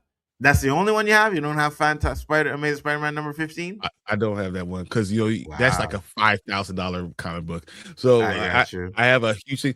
One day I want to share you my link so you guys can all see all the comic books I have. But yeah, I've looked for things. I look for every time I go to a comic book store or old bookstore and hope that you're someone who doesn't know what they're talking about. I just try to find stuff all the time. That's why I have 6,000 comic books. So see, there you go. And one of Peter fighting Tarantula, the Amazing Spider-Man episode comic 134 in 1974. So I'm sure you don't have that one either. So that 144. Yeah. No, 134. Yeah, my collection starts at 148. You see, there we go. There is also a shot of Peter fighting the hand ninjas who are in red costumes, but we couldn't find if this was based on a comic or not. The next shot sees Peter in a building, and the next few scenes are quite dark, so it's hard to make out who is where and what takes place. Yeah, it was hard. Couldn't tell what the hell was going on. Yeah. Sadie Sink's character can be heard saying, "You're a mess, Spider-Man. Stay out of our way, or else it won't just be your friends who don't remember who Peter Parker is." It seems Sink's character uses this type of magic in a scene shows a reflection of a puddle that dispersed by a drop of water that falls into it. The trailer recording then stops here and another video begins. We assume there is a gap in what is shown. So I'm not going to get it through the whole trailer. Actually, well, there's not much more left. So Peter can be seen in barely any clothes using his powers in an alleyway. Someone seemingly Tombstone, which can't wait to see that, says spiders have 3 life cycles, and between the cycles, it can leave the spider vulnerable to threats. Ooh, possibility of Peter losing some of his powers? 100%. It's going to have to happen. Huh. I mean, it's happened before. It's happened in the best movie that we ever got, Spider-Man 2. Yeah, I could see that. Those spiders who make it through. The front cabin of the van is seemingly shown, likely to be belonging to Punisher. Spider holds his head in pain. At this point, the black bars and the darkness of the trailer makes it indescribable again. Yeah, because I couldn't see that part either. Spider-Man can be seen steering a tank in the streets of New York, which was seen in set videos. A scene of someone talking to Scorpion, Michael Mando, is shown. An explosion on the road of New York happens. Spider-Man, hanging onto the back of a tank, turns around. Spider-Man gets hit by a van. Then a shot of Spider-Man talking to Bruce Banner happens with Peter saying, "Trust me, Banner, I need your help." Bruce replies, but his response is indescribable due to quality. More shots of the tank chase sequence is shown. The side of the building exposes, and Spider-Man continues dodging thrown cars in the chase. Title sequence flashes across the screen. On the inside of a building, Frank Castle's Punisher shoots unseen opponents, helping Spider-Man. Spider-Man explains, "Wait, what are we doing here?" Frank responds, "Saving your ass. Can't you see that?" It's unclear when or even if the trailer will officially be released. It's clearly not the finished trailer in terms of CGI, but do keep a lookout as it may make Sony's release its earlier than anticipated. I thought it definitely was going to be during Super Bowl. It might come out before then. I thought Super Bowl it might be NFC Championship. The earlier they can, I think they will. So yeah, me too. So when I think of Sadie Sink, and everyone's now calling Shathra, they're saying Shathra. She's Shathra. She's the wasp goddess. I think we saw her. I can't think of.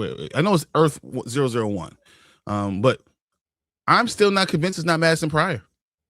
Because if she's supposed to be in not Secret Wars, I'm not sure that Shathra works in that unless she's going to be there for a second just because Spider-Man is going into this world.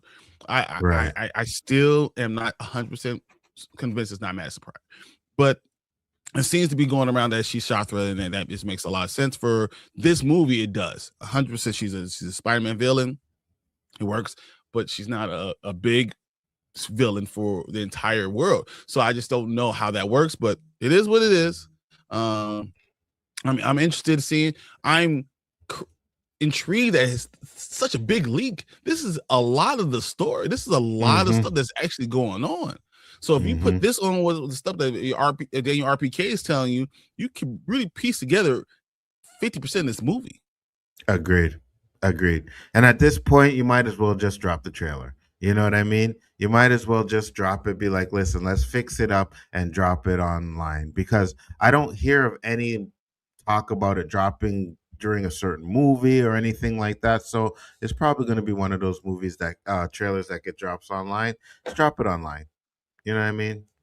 It's already leaked out there. So and understand who Madison Pryor is. Madison Pryor is Jean Grey's clone.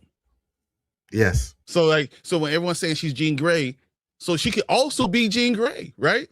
Because if she's Jean Grey's clone as an evil person in Spider-Man, she could be Jean Grey going forward in the universe, in the Marvel universe, as her star starts to shine. So it just 100%. Makes more sense. That for me, I think that makes more sense, and I think that's why I can't get off of that. But this is gonna make a lot of money. I can look at this and say, there's a possibility that this movie makes more money than we get from Doomsday. I was just about to ask you that. Do you think that this could make more money than Doomsday?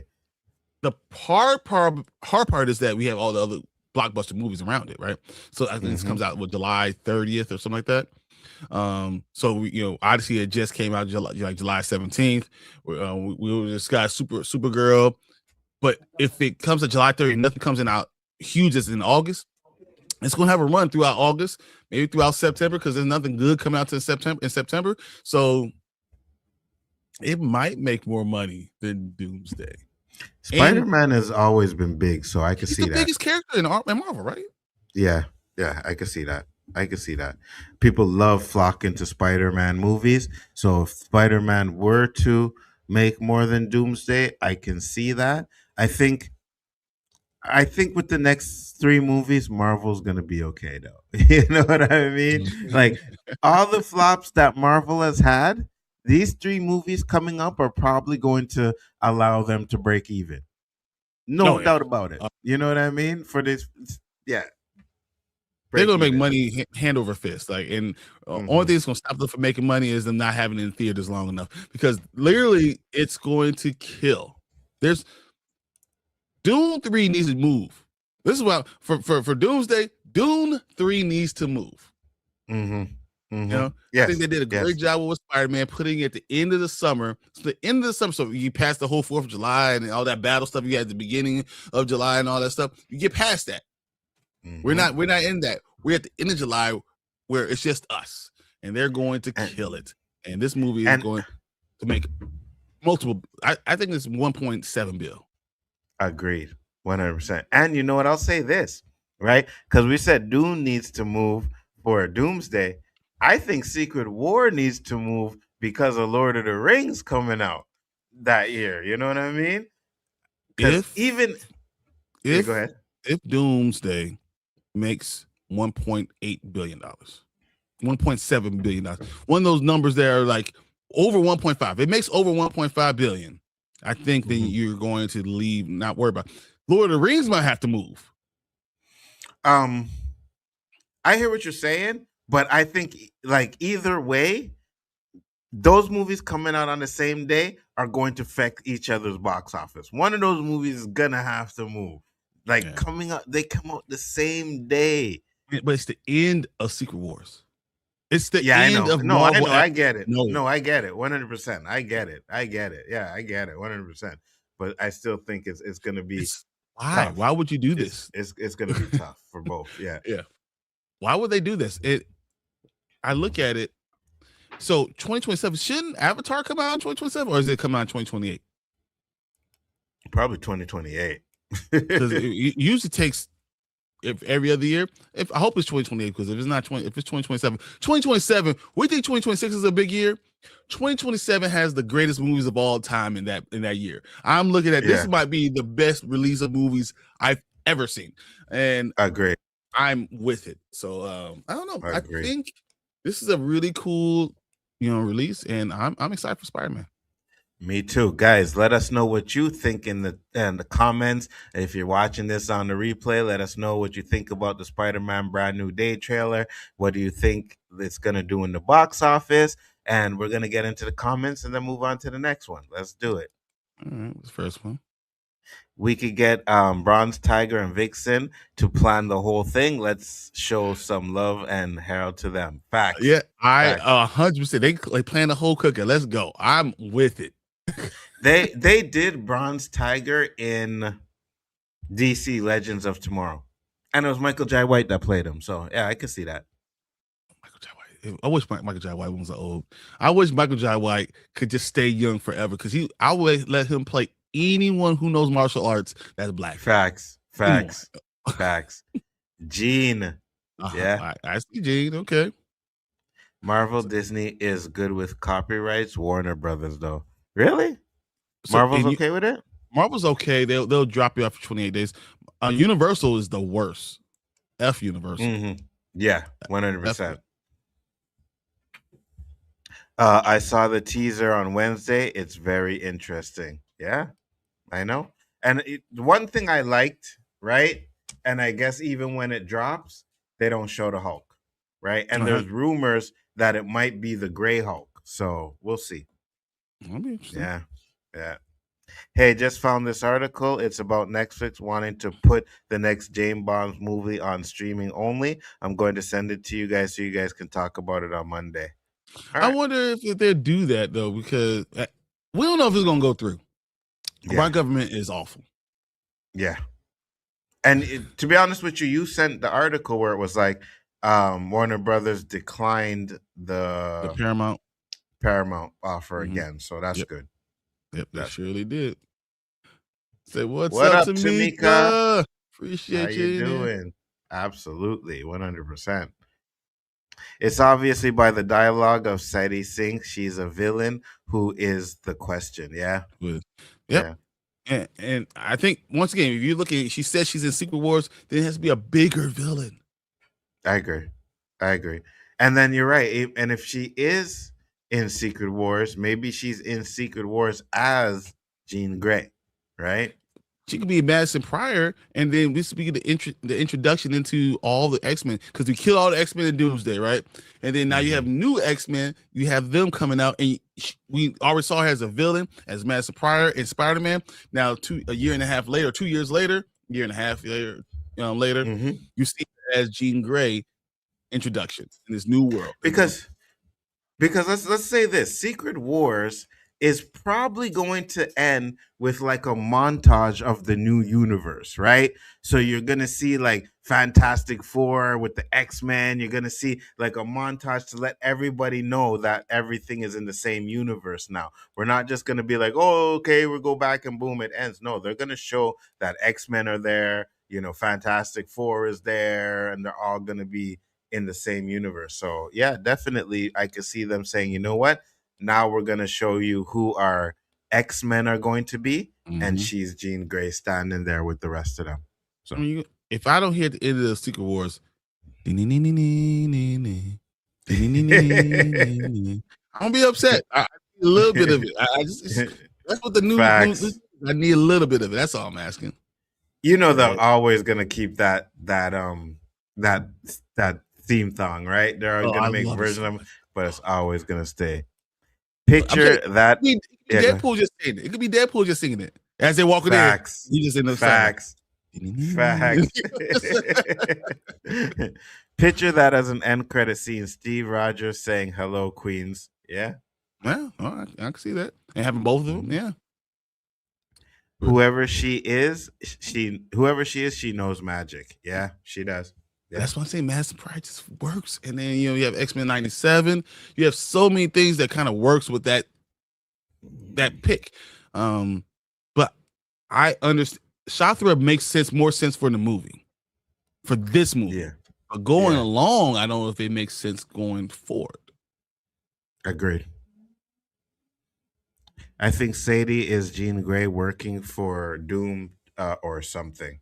And they said Madison Pryor working for Doom would also make sense. Yeah, it would. It would. Like, because that's what she is, and she has that problem. Madison Pryor is not necessarily an evil person. Madison Pryor is misunderstood and put in a real tough situation. So agreed. Or she's the real deal Holly Field Jean that's working with the Punisher to stop the DODC and free other mutants like Iceman, Firestorm, and heroes like Miles Morales, Luke Cage. Yeah, let's not get into Luke Cage. Let's go. Power Man. Mike Colton. No one cares about Lord of the Rings.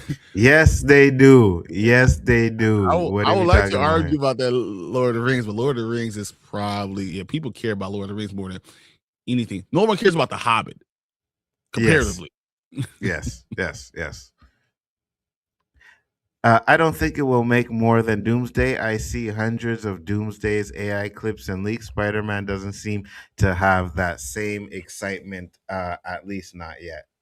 It doesn't matter though, because Spider-Man. So Spider-Man just finished wrapping, I believe yesterday. Wrapped filming. So they're in post-production right now. So they're still going through a lot of this stuff. Spider-Man is the biggest Marvel character ever. There's no character bigger than Spider-Man. Spider-Man is Batman for DCU, or for any DC comics. So that's how good Spider-Man is, and I think that he can hold a candle to it, because before we got Infinity War and Endgame, Spider-Man was the highest grossing Marvel movie. Yeah, both. I think every Spider-Man movie's made over $1 billion. So 100%. Yeah. I heard that Dune might be moved to November. I did hear that Dune wants to be eligible for the Oscars when it comes out. So it either has to come out in November or December, because that's the last. Nobody gives a damn about Dune.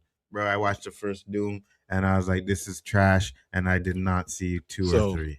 Dune 1 was not as good. Dune 2 was really good. Dune 2 was really good. Dune 3, Messiah, it's gonna be problematic, but I'll get to that point later. I'll be problematic in a few more months, But yeah, Dune 3, Dune Messiah is tough. It's tough. That book, first of all, the book is like this big, and it is hard. It's hard to not read, but just to enjoy, because it's talking about a lot of different things that are in our culture that people are going to make people uncomfortable. Listen, when I have to fall asleep, I'll put on Doom.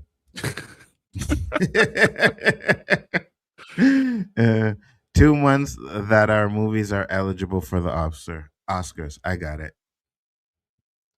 Yelena Belova probably wants to recruit Peter and the Hulk. Silver wants to contain the chaos, and Black Cat wants to stop Tombstone and needs Spidey's help.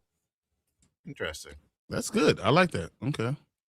Let's be honest. These movies coming out are going to be movers, yes, but there are other stuff coming out that year that people will be happy for. New Godzilla and a bunch of games.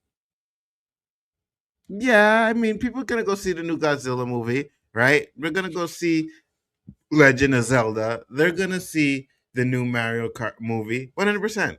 Dude, But Project Hail Mary is one of my favorite books ever. If you like The Martian, you're gonna love Project Hail Mary. And I think it's one of those things that's going to be like some people know it has a little bit of a following, but it's going to be like The Martian. Like the first weekend opens to $60 million, and then all of a sudden people are going to understand about it, and then it just keeps on going, word of mouth, and word of mouth just pushes it because it's also an international story. It's interstellar story too, so it's going to be something that I think makes a lot of money and surprise a lot of people. Agreed. Yeah, I'm including all of them because this ain't no damn Spider-Man film. This is Ultimate Alliance. I'm fine with it. Yeah, give me Ultimate Alliance. Those games were fire, bro. Dan the Man, I will ask you this though. Spider-Man, has any character ever been in more team-ups than Spider-Man? Probably not, to be honest with you. Maybe Wolverine? The Thing? No, even Spider-Man has more team-ups than anyone, I think. Maybe The Thing does. It's close. But even Spider-Man does it with The Thing. So like I don't even know. I don't think anyone has more team-ups than him. So I mean a Spider-Man movie should be team-up. If I want these movies to stay releasing on the same date and fight it out, there will be blood. You know what? I'm right there with you. I don't mind. Bird. I love it. I don't mind the competition either, right? May the best man win. So I'm good with that. But it's just these studios that are like, we're gonna mess up our bottom line and stuff like that. But I'm with you. Let the best man win. Because I believe it was Spider-Man 2 and Attack of the Clones kind of came out around the same time. And Spider-Man 2 ended up making more money that year than Attack of the Clones. It was the first Star Wars movie to lose for the year, and I was pissed. Made me want to hate Spider-Man 2, but I couldn't, though. You know what I mean? You can't. I couldn't. It's too good. The greatest live action Spider-Man movie of all time. It's too good. Yeah, it was too good. You're like, it's stupendous, damn it. Yes, 100%. There's only one bronze tiger I'll accept. Okay. Really? Which one? It better be Michael J. White. Facts. Supergirl is making more money than Doomsday. LOL. Okay. Well, all right, whatever. Sure. Okay. If you want to put some money on that, I'll definitely put some money on that, Fernando. I love Spider-Man, but I'm really more interested in how they're going to use Doom. It's so many theories about Doomsday. I'm more curious with the story than Spider-Man at this point. Yeah, I think that's by design, Danny, why they're doing that. They're pushing you for that, but I mean, it could be really bad, right? Let's not pretend. They could really mess up a lot of things in this, so I'm worried about that. You also got to remember Spider-Man kids love Spider-Man. Adults love Spider-Man. Spider-Man is still the highest gross in comic books. Ultimate Spider-Man is the best in the Ultimate universe.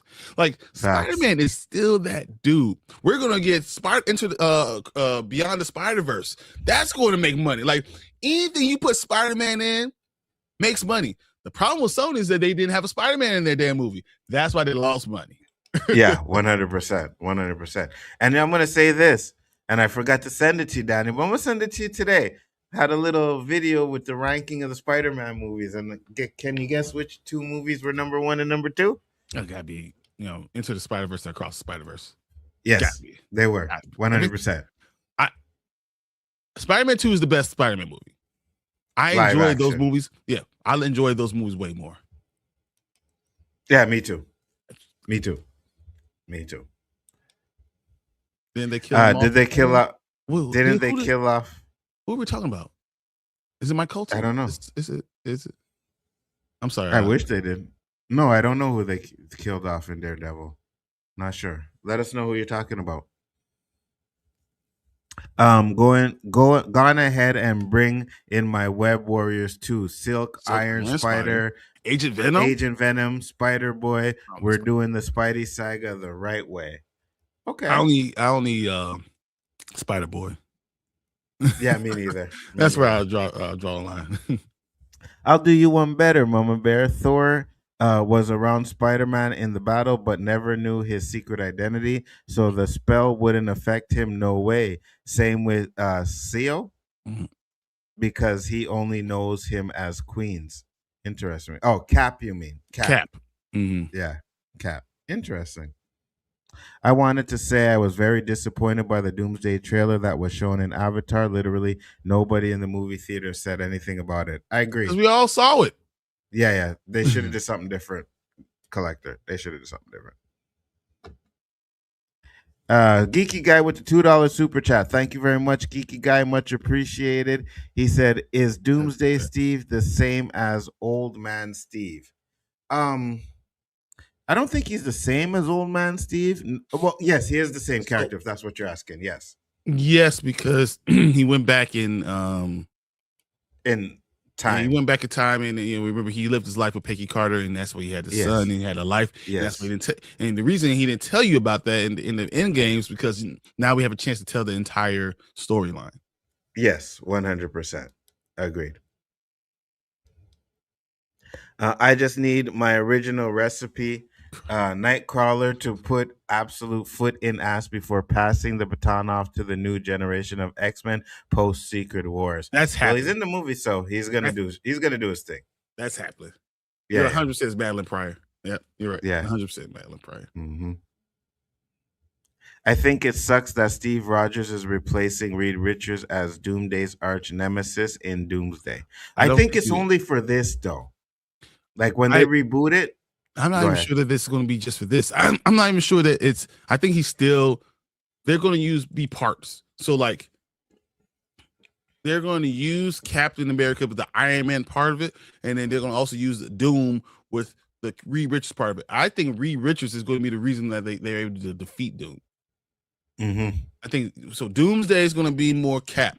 Secret Wars is going to be more, Reed Richards. I think that's what and I could see.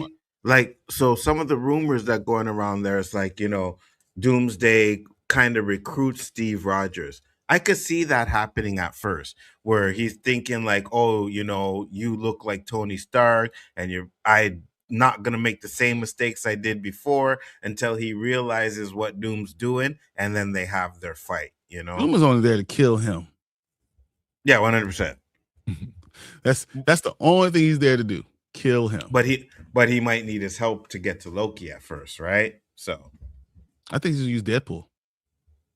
Interesting. I think Deadpool's in it. I don't think Deadpool's going to be that big of a character, though. I think Deadpool's going to help fight the Fantastic Four and some of the X-Men. Well, he's going to help the X-Men fight the Fantastic Four and one of the other groups. I got you. What did that person say? Just say nobody cares about Lord of the Rings. Yeah, I know. Crazy. Lord of the Rings: Return of the Kings is one of my favorite movies ever. It's fire. I'll argue that Return of the King is one of the greatest movies ever created of all time. Yeah, agreed.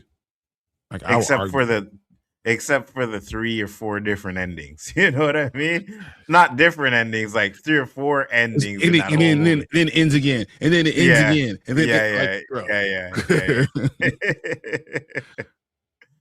Return of the King is my all-time favorite movie. Gotcha. Yeah. The Hobbit movies are trash. You know what? I didn't hate the Hobbit movies, though. I didn't hate them. I didn't think they were as good as the originals, but I didn't hate them. Dune is okay, but it's overrated. Dune is trash, boring. That thing put me to sleep. That first one, and the first one's not good. The second one's a lot better. Yeah, but usually I'll be like, you know what? I'll give the second one a chance. And every time I'm on like one of my streaming services and I see it, I just like, nope, I'm good. And I have nothing to watch. And I still ain't watching it. I'm like, nah, I'm good. The Hobbit is definitely trash. The only thing I liked about it is I loved oh my gosh, Smog. I love the dragon part. Yeah, I love the dragon part. Nope, I will not be seeing the new Godzilla. Is trash to me. Really? Okay. Man, Godzilla and King Kong has been fire. These I movies don't wrong you. fire. I don't wrong you because the first Godzilla movie I didn't think was so great. Skull Island was okay, and then Kong. You see, my problem with these movies coming together is when Yes. they've been good. Yes, my problem with these movies is the human characters do stupid shit in them, and they take me out of the movies, which I cannot freaking stand. That's my problem with these movies. They don't bother me because I don't care about them. I was with the Titans fighting. Yeah, but they keep switching to them all the time. I don't even see them. I'd be like this. You see that character? No, I ain't seen that in that shit. The same issue I have with Transformer movies. Just give us the creatures. We don't need human people. Just give us Transformers. We don't need humans in there. And I mean, I'm Kong seeing doesn't that. talk and Godzilla doesn't talk. You're not going to have a 2.5 hour. I get. Yeah, well, I can. Hey, to be honest with you, I wouldn't mind that, but I get it. But with the Transformers, you don't need humans in there. And I'm hearing Shia LaBeouf's supposed to come back for the next one. Nah, bro, I'm good. And it's a Michael Bay one. Dude, all I want in one of these movies is Godzilla and Kong fighting something together again, right? Like they've done in the last movies. And I hear bum, bum, bum, bum, bum, bum, bum, bum, bum, bum, and then walking along. Like that's all I want. And I wanted to drop. Bum, bum, bum, bum. You know what? It might be too hot hip hop for everybody. And I'm gonna say this. I think one of the things I had with Godzilla versus Kong is that Godzilla beat him. Like, you know what I mean? Like, I understand that. But we can't be watching our people lose like that, bro. I'm sorry. What are you talking about, man? You were part what the 8, whatever. Not me. After that. The Oscars are trash now. Damn you, Will Smith and Jada Pinkett. I never liked the Oscars. You think Will and Jada are the reason why the Oscars are trash? No. The only reason we're still talking about the Oscars is because of Will and Jada. Yeah, the Oscars have been so irrelevant and trash for years. I will never forgive the Oscars for what they did to Chadwick Boseman and have it all set up for him to win the Oscar and then give it away to Anthony Hopkins. And listen, and don't get me wrong, the father's fine. It's fine. Yeah. The whole thing up like for the end of the night for it to be best lead actor and not give it to him. Fuck you. And I am going to tell you how messed up and fake the Oscars are, right? So and this is more with the Grammys, but it's the same thing. But Eddie Murphy, right, was pegged to win the Oscar for Dreamgirls. Everybody said he had the best performance and everything. And then Norbit came out and then they switched it because they didn't want to give him the Oscar because of Norbit. The Grammys did the same thing. The Grammys said DMX was supposed to win the Oscar, but he needed to perform. They asked him to perform with Jay-Z. And he was like, why am I going to perform with Jay-Z? I only have like the chorus in the song. He's like, if you want, I'll let Jay-Z perform and then I'll come after. They said no. And then they ended up giving the award to Nelly. So it's a fraud. It's if you don't do what they want you to do, they're going to switch it up on you and give it to somebody else. So I don't respect that's everything. One thing care about Oscar, care about Grammy. It's just whatever. Absolutely. I heard they aren't calling Dune 3 Messiah anymore because they aren't just going off book 3.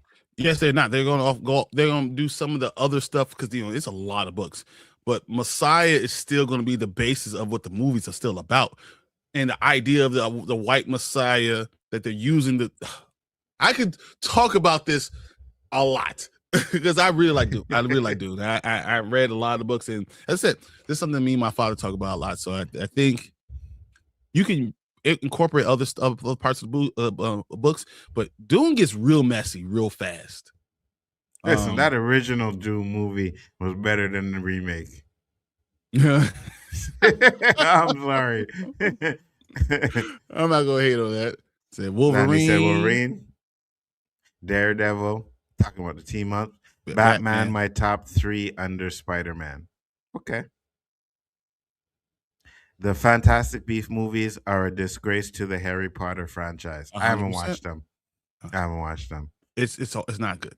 Yeah. And I love Michael. I have a whole shelf for. I might have a wand in my drawer. I'm super nerd. And yeah. I can't stand Fantastic Beasts. She said Michael Jai White, of course. Yeah, I forgot you were So you awesome. liked him. I love Michael Jai White, man. Me too. It's tough because Wolverine don't know if he wants to be an X-Men or Avenger. Hulk and Daredevil been to other folks cookout too. Spidey knows damn near everybody, so I'll give it to him on that one. Yeah, he's been in, and I want to say 25 to 30 Fantastic Four comic books. He's been literally he's an Avenger. He's in his own thing. He's in all the team ups. He's in with with Johnny Storm. Like he's in everything. Spider-Man is in everything, man. Agreed. Spider-Man 2 is the GOAT of live action Spider movies. I give you that. I think it is. I'm gonna keep on running. But for me, what's that? I'm gonna keep on running through because we're gonna. Yeah. We got. Well, we did say we might be on here a little long today because I don't think we're doing one next weekend. So that's up to you though. We'll discuss that later. Cool. Bryon, you like to argue for the sake of arguing. I ain't disagreeing with nothing you saying. I'm just saying at this point, I'm more interested in Doom at this point. It could change after I see the movies. No, Danny, you're wrong about your own opinion.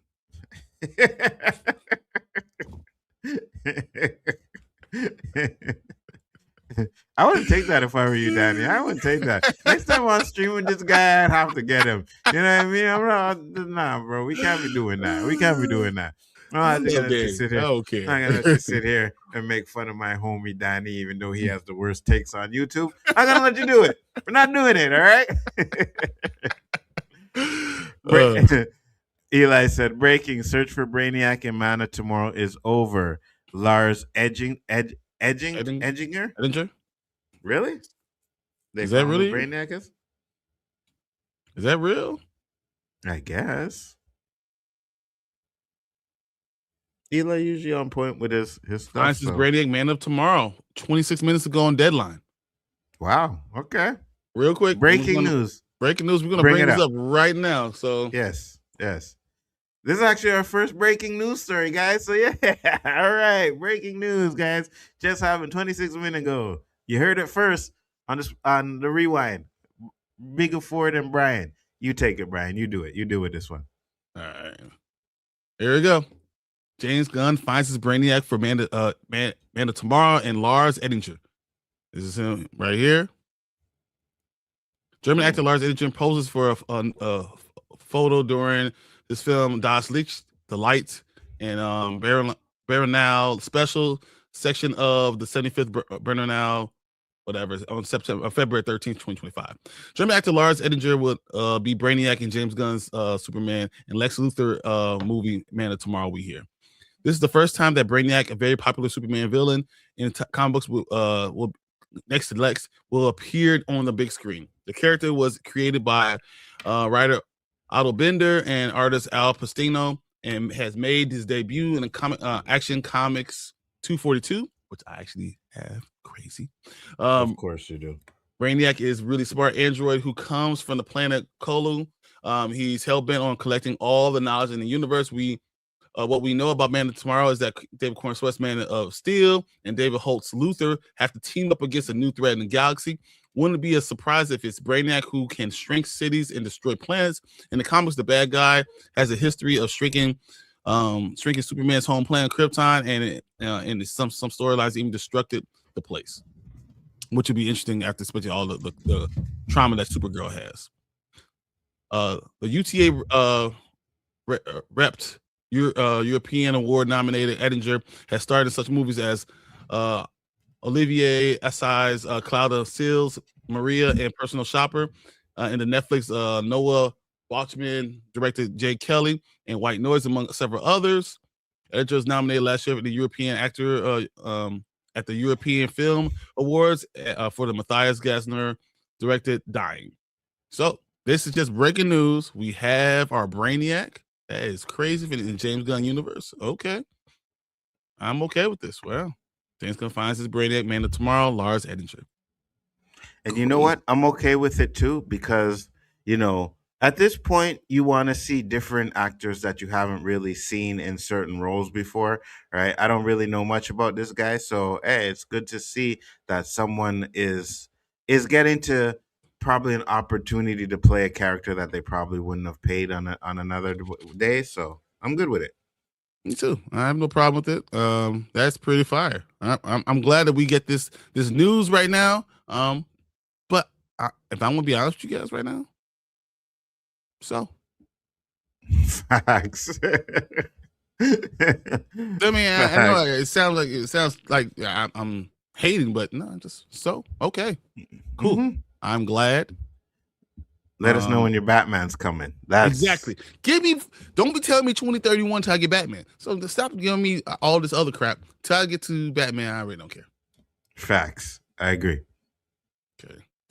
We're gonna run through you guys' comments real quick because I want to get to the next topic, and it's a lot. Yes. Hey, what's up, Monique? Thank you for popping in. Much appreciated. So they should have made trailers of Doomsday. I'm gonna run through real quick. I'm sorry. Doomsday for each character, and they should have made 8 different Doomsday trailers and put them all in different states and countries for each character. That'll be fire. Mm-hmm. Can't blame Cat for messing the multiverse to have kids with Peggy Carter. Dude, I would burn it all down. Man, have you seen her? Oh my God! I'm down.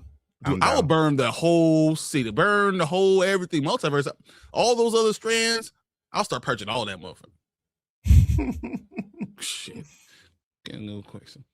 I'll say No Way Home's the best because it got all of them working together as one, and across is the best animated Spider-Man. Game-wise, Spider-Man 2, PS2 is still the GOAT. I don't know. I like Miles Morales' Spider-Man game on PS4, so I think that's fire. I think that's really good. So is it possible that Cap's son will have powers? It would be cool to see if it's true that his son and Child's son and Reed's son's the Young Avengers. Is that possible?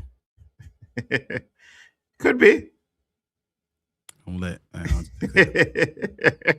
It could be possible if they do something like that, but no. What I think they're going to do is, again, because we guys got to remember, like, Doomsday and Secret Wars are going to change everything. So all of this, T'Challa's son and all that stuff, we might not have any of that after Doomsday. So we'll see.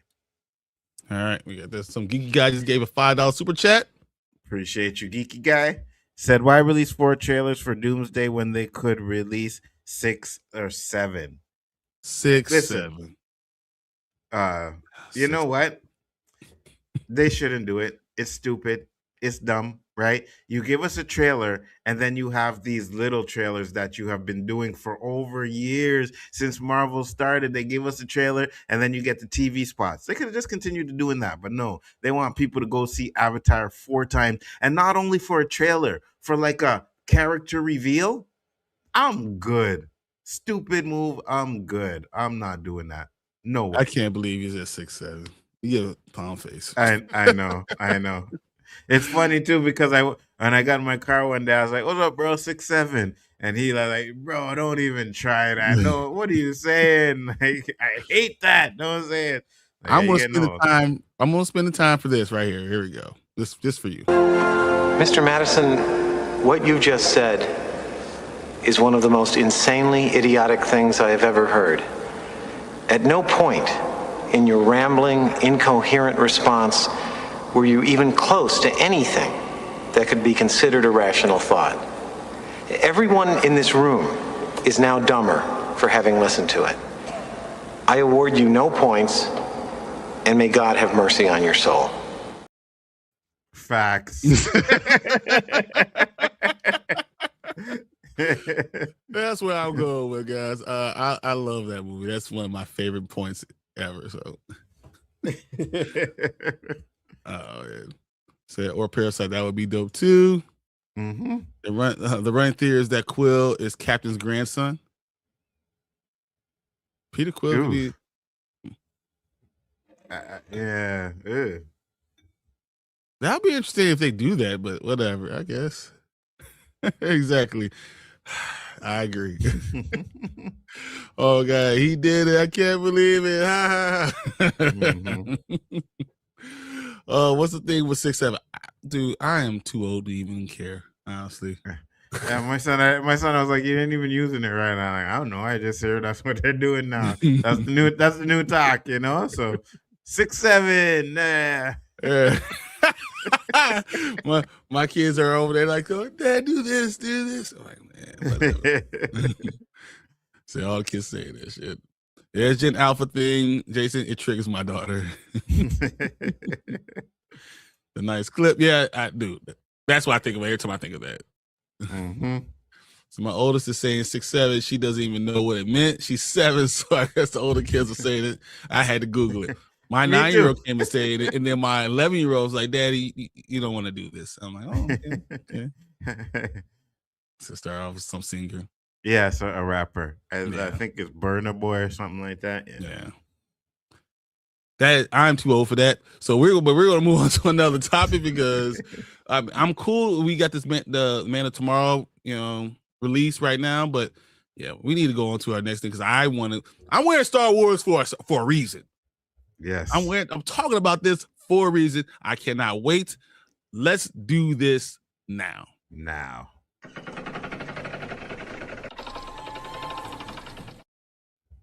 Guys, I don't know if you know what's happening. What's happening with if you went to go see Avatar, you saw it. But we have from the Mandalorian and Grogu. All right.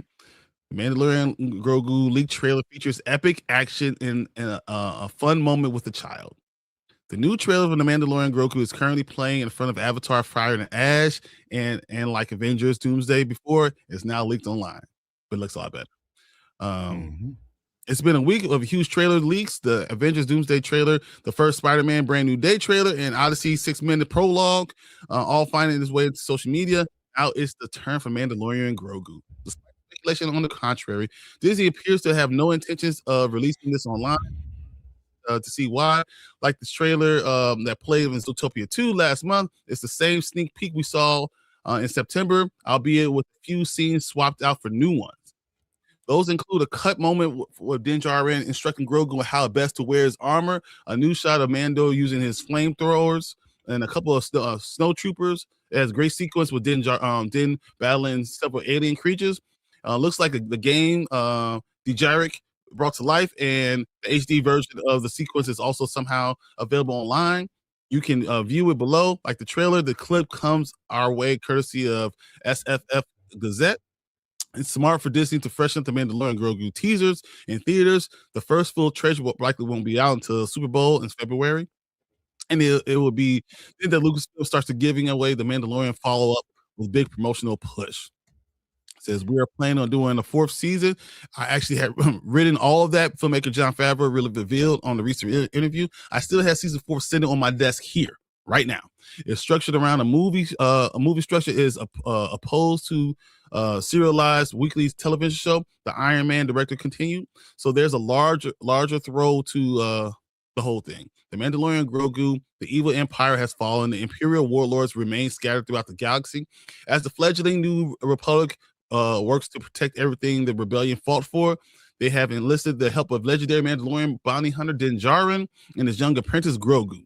The Mandalorian Grogu is directed by Jon Favreau, who is producer alongside Kathleen Kennedy, Dave Favreau, and Ian Bryce. The film's music is composed by Ludwig Göransson, the Fire, the Unbelievable, the Legend, who has returned to the score of the franchise. The Mandalorian Grogu embarks on their most thrilling mission yet in Lucasfilm. The Mandalorian Grogu, an all-new all-star Star Wars adventure film, an IMAX opens openly exclusively in theaters May 22nd, 2026. So there are scenes in here on this thing that you can technically watch. I don't know. You know what? You know what's funny? The trailer showed when I went to go see Avatar, right?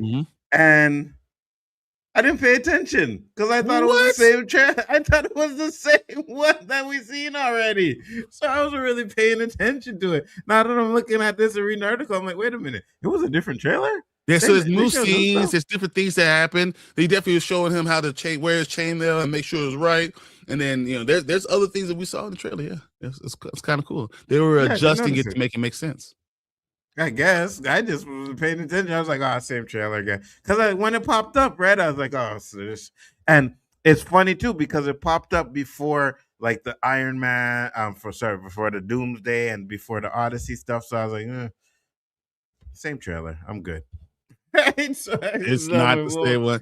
And guys, actually, what I'm going to do is I'm going to put this article in the chat, and you guys can go watch it because as much as I would love to play it right now, we can't. We'll get taken off screen. So, so here it is. You guys can click it out, check it out yourselves, watch it, and tell us what you guys think about it. But I have to ask you, Anzo, what do you think Mandalorian Grogu's going to do? Do you think this is going to be $1 billion franchise or not? I say this. I don't know right yet. I do think that if it has good word of mouth, it can. Right? Because here's the thing. I think a lot of people really like this series, but I also think that season 3 kind of took a big dip, right? There was a lot of people saying how, ooh, that wasn't a good season. And with the stuff, the bad juju, I'll put it, that Star Wars is right now, it's really gonna hard to make $1 billion, but it's possible it can. I don't think there's any doubt that it can't. So I think it's a shoe-in for $800 million.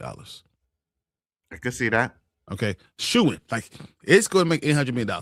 It going out in May, I'm going to put another $100 million on it. May 22nd, I'm going to put another $100 million, $900 million definite. Take it to the bank.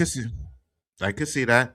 The only thing that is international wise, you know, they don't really do Star Wars that much anymore. So we'll see how much money it can actually make internationally. But I could see about 800 to 700 million because it's the one bright spot for Star Wars. And they knew that. And that's why they're doing a movie. This is not why a season 4 didn't come out right away. It's because they know Mando could possibly be popular, profitable, because a lot of people are liking The Mandalorian. So let's put it in a movie, see what it does in the movie, and then we can get people's back like into the theaters to watch Star Wars movies. Because Star Wars has been really bad. Really, really bad. What's the worst Star Wars movie that has ever been released? For me, it's Solo. Okay. It's Solo. I don't mind that because it's not even a big major story for me. I really don't care. I think I really hated The Last Jedi. I hated it. So did I. But internationally, Star Wars has been getting about 55% of their box office money through international numbers. So they actually make more money internationally than they do domestically. If domestically they make $500 million, then I think Mandalorian Grogu makes 1.2. If it makes $400 million domestically, then I'm going to say it makes 1.1. 300, it makes the $1 billion. If it doesn't hit $300 million domestically, it will not hit the $1 billion. I agree with you 100%. And I think this is one of those movies that's going to have to depend a lot on domestic. You know what I mean? A lot on domestic. If China doesn't get this movie, then they're going to have a hard time making it to over $1 billion for it. But again, if it's good, right? If it's good, the one issue that I've had, and I think it's with every season of Mando, is that a lot of it felt like side quests. You know what I mean? It's like, oh, you go do this and I'll give you help for this. Yeah, you know what I mean? So I think that was one of the biggest problems that I had with it. And I hope that this movie feels like a movie and not a side quest. That's what I'm hoping for. Okay. You know, so. Okay. All right. So that's our thoughts on the Mandalorian Grogu leaked stuff. We're not going to do a long one because I really want to get to talk about Avatar. But I want to know what you guys think. If you guys watching this afterwards, let us know if in the comments. Let us put your opinions on what Mandalorian Grogu could be. Are you excited to see Grogu? Do you think that Jon Favreau really did not want to write him into this movie? And do you think that he would rather have had a season 4 than this movie. I want to know what you guys think, but first we're gonna look at the comments in the section real quick to see where our live audience is saying. Let's do it. Mama Bear Star says, Wars, no. Wait. I was like, what? What's wrong? And you have it. You have it. Yeah. Well, first I should say I need to go say it. Do it. I need to Facts. I need to do it. Actually, I don't have it on this one. I only have it on the other one. Wow. Yeah. That's the one thing I don't like is you should be able to you know what I mean, but you got to add it to this one and yep. So I should be able to share all this stuff all the time. But it is what it is. But no, I am still a Star Wars person at the end of the day, man. I'm still a fan of Star Wars no matter what. And no matter how dumb I am, I still love it. Me too. It's still the thing in my heart. I can't get past it. Is it Star Wars? Oh boy. I'll watch it for sure, but I don't know why. But with each Mandalorian project, I've gotten less and less hyped. I saw the teaser and I was like whatever, I'll check it out. Well, yeah, I can see that. But all the Star Wars movies have been making $1 billion. All the main ones. So I wouldn't be surprised if it's $1 billion. I wouldn't say it's going to, but I wouldn't be surprised. I wouldn't either. I'm actually more excited for the Ryan Gosling Star Wars movie. I'm not sure. Me neither. Me neither. And that movie comes in 2027, and 2027 is just a juggernaut. So I don't know. I hope the economy comes back so we can spend more money on that shit. Facts. And I say this, and I'll say it again, and I'll say it till I die. If you ain't got no Jedis and Sith and all of that in Star Wars, it's just not Star Wars for me. You know what I'm saying? It's Star Trek. I mean, don't get me wrong. First of all, it's not just Star Trek, but Starfighter is going to be good. I don't always need Jedi and Sith, but I always need to have the Force. The Force is the most important part of Star Wars, and without the Force, I can't get down. I can't boogie with it. I'm just letting you know, I can't get down with stuff that the whole thing is held together by one thing. It's the Force. So why would I have all of this damn show without the damn Force? Hate. Agreed. Hate so much. Did you see that Ryan Gosling Star Wars movie has finished filming? Yes, it has, and it's going to come out in 2027. Yes. Did you guys see Entertainment Weekly put out their numbers for TV shows? And 2025 is Andor. I don't believe not any of that crap. Anybody puts Andor as their number one show needs to be shot and memed. What are we talking about here?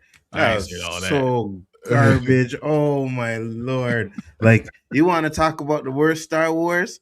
It's Andor. And I didn't bring it up because it was I don't believe that it is. I don't think it's Star Wars. I'm so sorry. I don't believe it's Star Wars. It is so not Star Wars. It is so not Star Wars. Has anyone went to a 4DX or ScreenX movie theater in Regal? I went to one maybe a couple of weeks ago. We had one in our mall. So I've done ScreenX. I done ScreenX, but I didn't do 4D. I did the 4D, and it was kind of weird. But ScreenX was. The ScreenX was good, right? But all the action is on the front scene. It's just a side wall with like the backgrounds and stuff like that. So it wasn't really that impressive. To be I don't like honest my chair moving. Oh, your chair moved in yours? My chair moved. Oh, my 4DX. My 4DX. My chair moved. Oh, 4DX. Yeah, I'm cool with that. I like that. I think that would be fire. Star Wars is my favorite franchise of all franchises, but I don't have a lot of faith in Mando and Grogu. I can see that. Okay. Said my Rise of Skywalker is the worst ever. Rise of Skywalker is bad. Solo's the second worst. No, Solo's worse than Rise of Skywalker. Solo is just when you okay. And I'm just gonna say this real quick about Solo because this is the one of the things that really pisses me off because it's something that they never needed to do. Oh yeah, no, I know exactly what's going on with that. He's like, "What's your last name?" I don't have a last name. So Solo it is. And that's how he gets his last name. You didn't have to do that, right? You have this epic moment where the guy says, "What's your name?"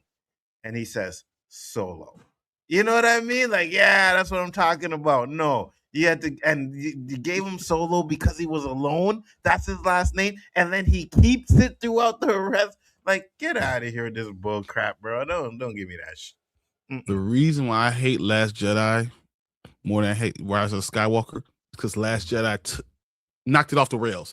It was going in one place. It was going to be good if they would have let stay with the same storyline. It was going to be good. I'm not gonna say it's been anything great, but Force Awakens was good enough, and they could have done something really good, and they just shit on Finn. And I'm done. I'm done with that. So like, I'll never forget Star Wars for that. I'll never. And for me, the best parts of those things were like Snoke. I was like, oh, Snoke looks kind of cool, right? Made him look stupid. The ending was like, oh yeah, he's just another clone. We kill him real quick. What are we doing? Yeah, trash. Hell no, Mandalorian Grogu isn't making more than $550 million. The Star Wars fans are already complaining about not seeing it. Also, the trails look cheap. Anik, once again, 55% of the money comes from international money. It's not $1 billion you're gonna make in domestically. Just regular, yeah. Just not, So, but if it makes 300, 400, if it makes 400 million domestically, it's making $1 billion. Mm-hmm. And when you come to these movies that make $1 billion, right? A lot of them are driven by international. Like if you look at the first Black Panther movie, that was an anomaly because domestic killed it, and then all those black people came and said, yes, all the powers combined. yes. International was just like normal, but it was the domestic that killed it. But usually, when you look at these numbers, you always see domestic is usually higher than. I'm sorry, international is usually higher than domestic. Always, There's more people out in the world. Facts. The Last Jedi created too many crazy angry fanboys. It sure did. Yeah, I'm angry about it. Sure did. But differently. Me too. Differently.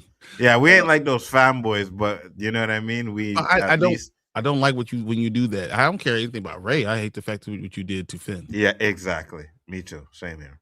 Rey could be fire. I don't care.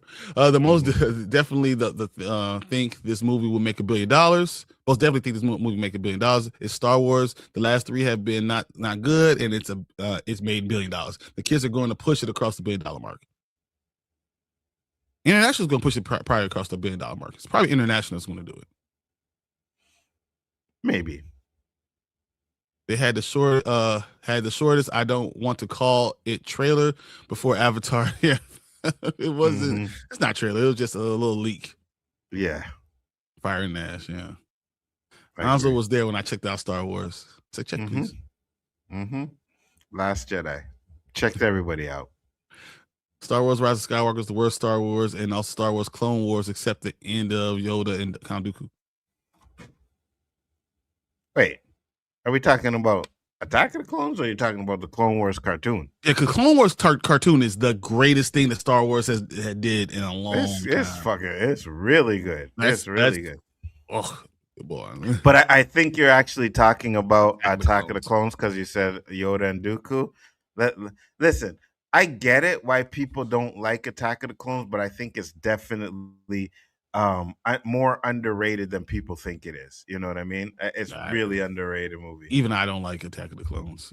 And a lot of times you don't like it because what they should have done with it. Mm-hmm.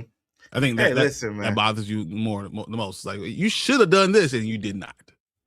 We got Mace Windu doing all kinds of stuff and shit. We had that good battle on Jonesha. I will never forgive him. He didn't die in Attack of the Clones. That was Revenge of the Sith. Revenge of the Sith. Yeah. He didn't die in Attack of the Clones. I get that. You should have more. You should have had more things with Mace Windu. I think Attack of the Clones, you should have had more like Clone Wars. You could have done so much more to the story. I think people just get pissed off about that. I get you, but it was good. I think it was good. I ain't gonna say good. People going to see it and complain about it. 100%, Lawrence. That's what's going to happen. Everyone's going to see it and complain. It's Star Wars, of course. You can't have Star Wars without complaining. Can't. Exactly. That's just the way it works. I didn't mind Solo for what it was. I believe it didn't make any money because of Last Jedi. Last Jedi was the worst. Last Jedi is the worst to me. It hurts me. Listen. If you guys Anybody who says that they like Solo needs to get their brain checked.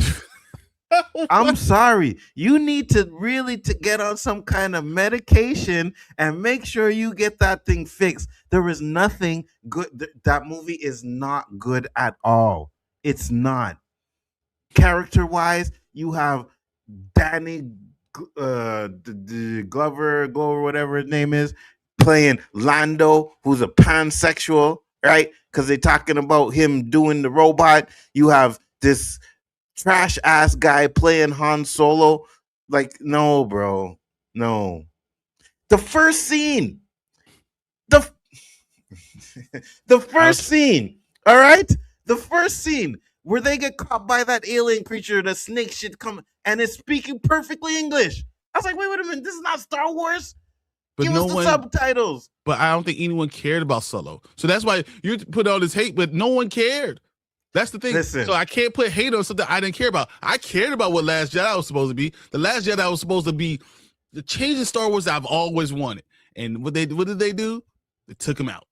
People didn't care about the Solo movie, but Han Solo was the best character in Star Wars, and you effed him up in Solo. It's a story. It's a random ass side story. I don't care about no random ass side story. He freaking, oh my God, when him and Chewie, he started speaking the language, I was like, are you out of your... Bro, this movie is trash, bro. Nah, man, I will never, ever. Just don't care about it. It's like, I don't care. If Bryon were to put that Solo movie in the box he's sending me, I'll open the box on screen and I will burn that mother effer down.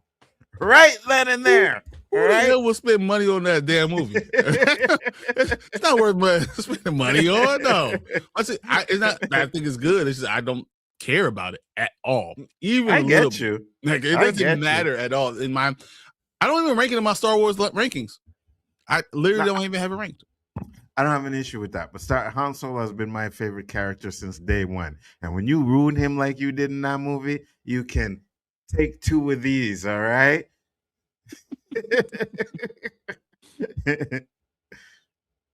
I would prefer to have an original Star Wars story instead of a series turned movie. I get you. But you're going to get an original Star Wars story anyway, Starfighter. With Starfighter, yeah. But I think this is going to make money and bring people back into the seats, butts in seats. You put this out before Starfighter, makes $1 billion.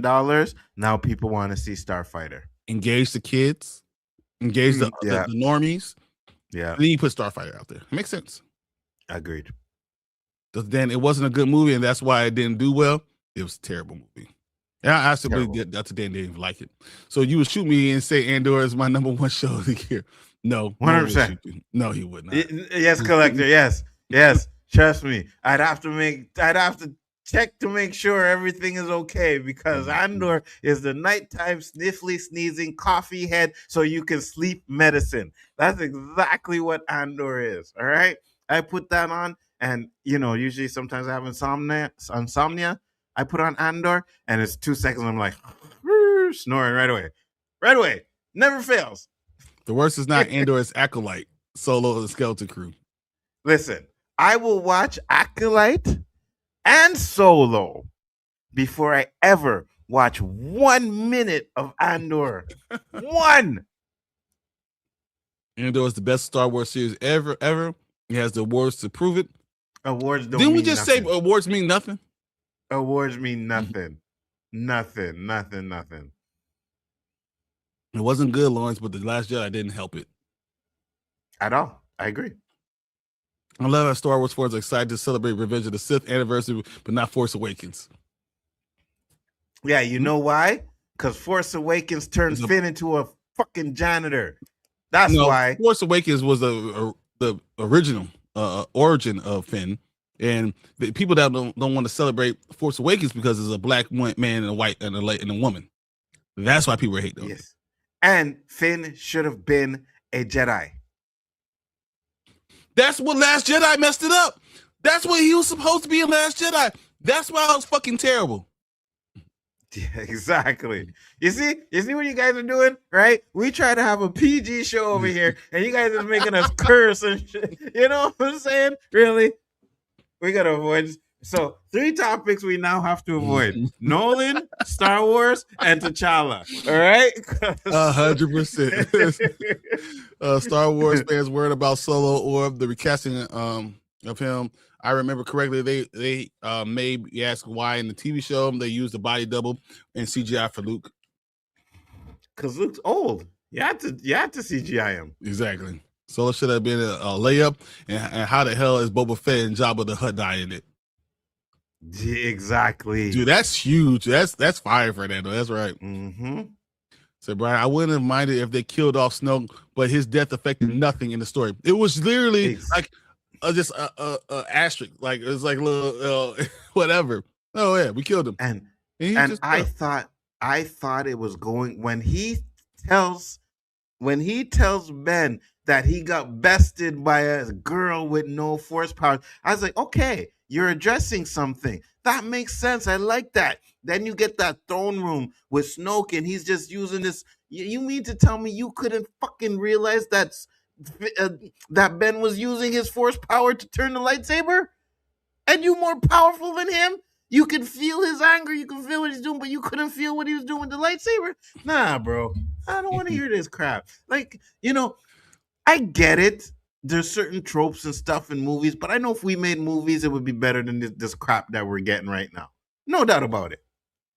Please. Bringing back Palpatine was a dumb idea. Agreed. 100%. Somehow he returns. 100%. Now, if you wanted to say he was the one in the background from The Force Awakens, where he survived somehow, I'd have been like, okay.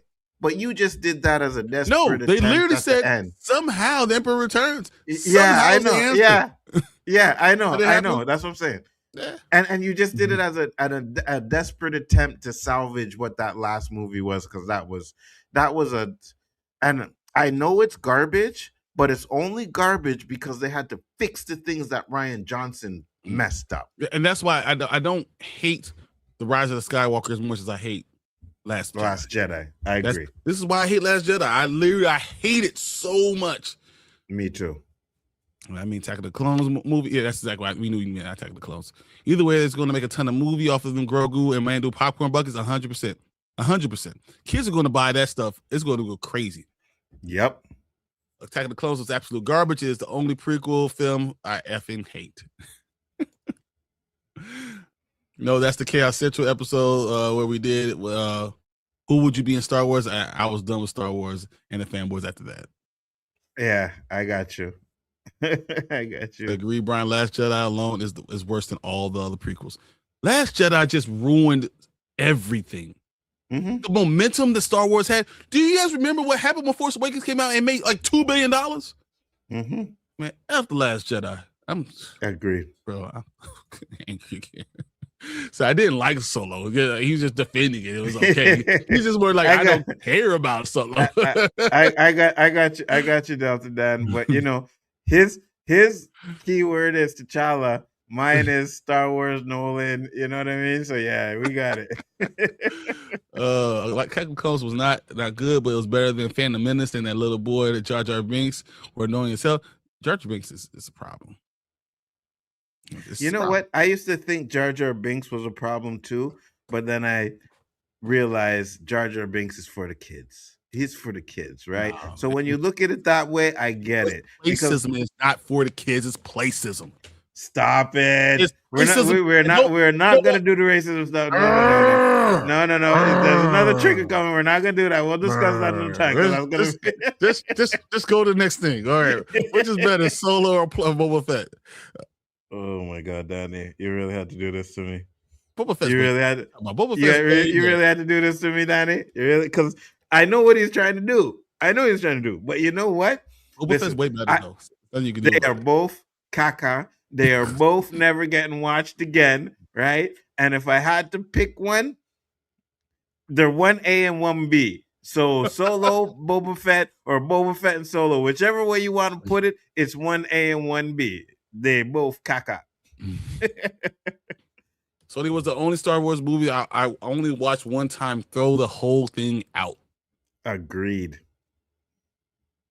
I like Solo. There are parts that are not good. There are parts that are pretty good. The parts of the nearest Tarkin and the young Lando. I hate this. I don't like Solo, so I don't want to give him more fire, but I don't like him. Sounds like Boba Fett is better. No. Did we really need Lando to get freaky with the droid? It's weird that is why folks be hating on Disney. We didn't need that, right? Like, if you wanted to say he was sleeping with some green aliens like Captain Kirk or stuff like that, no problem. I'm cool with it. I get it. In the universe, you may see a hot alien.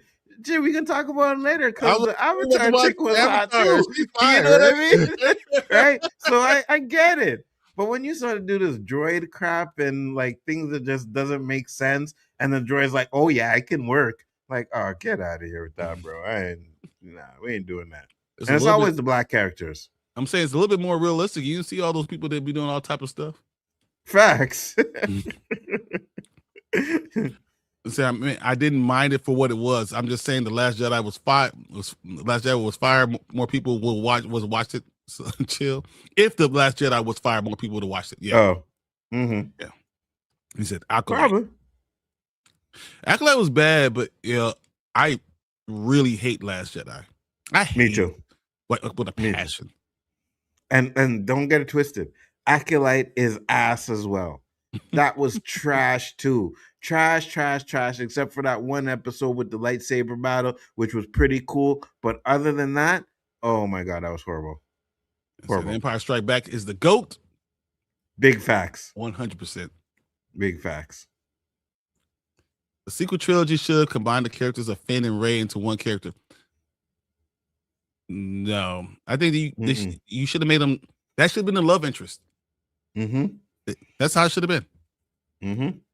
And it should have been about them rebuilding the Jedi Order. You know what I mean? That's what it should have been about. The two, and then Rey opening a school to rebuild the Jedi, and that's what it should have been. Should have got to that point. Mm-hmm. Finn should have stayed co-lead, and they messed it up with this Rey low crap. I hate it.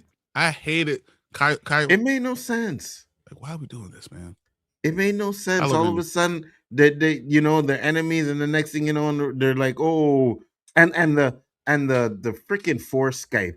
I hated that too. The Force Skyping was dumb. You know what I mean? Like, they really and then they tried to fix it with this duad crap, and like, listen, man, screw that.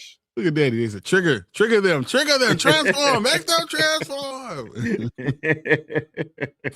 Lando's the only black character that got justice in Star Wars.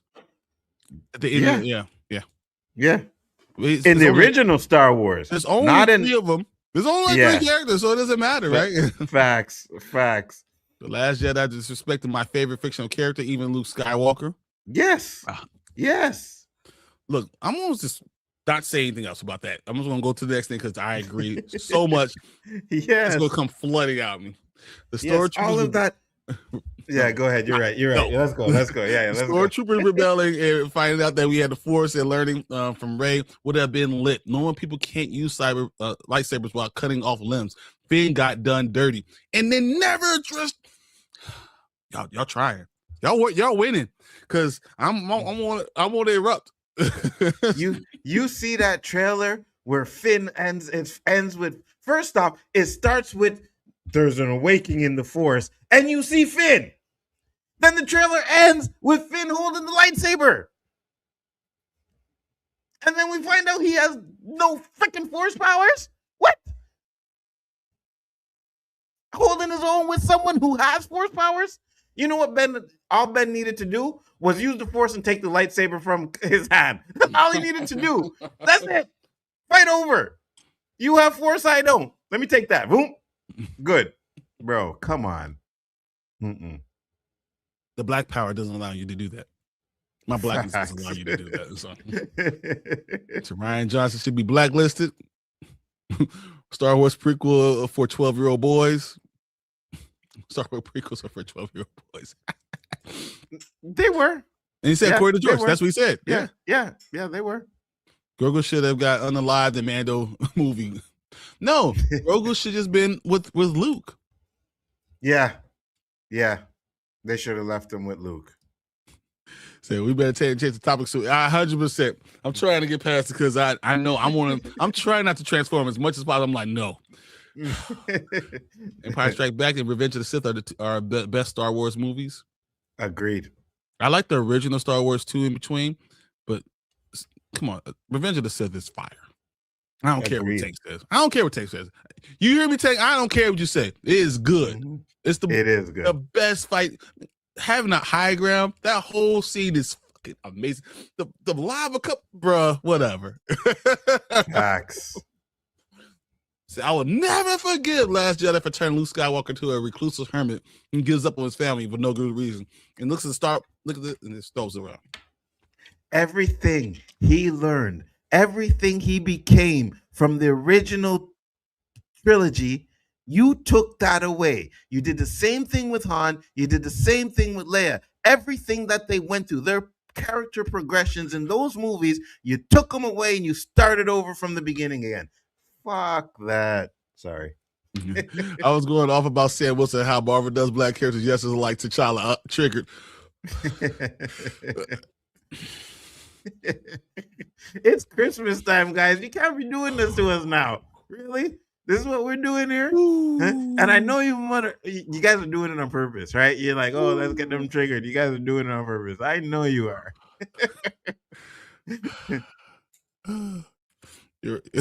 Your writer words don't mean nothing except when it is with something because it comes out with something.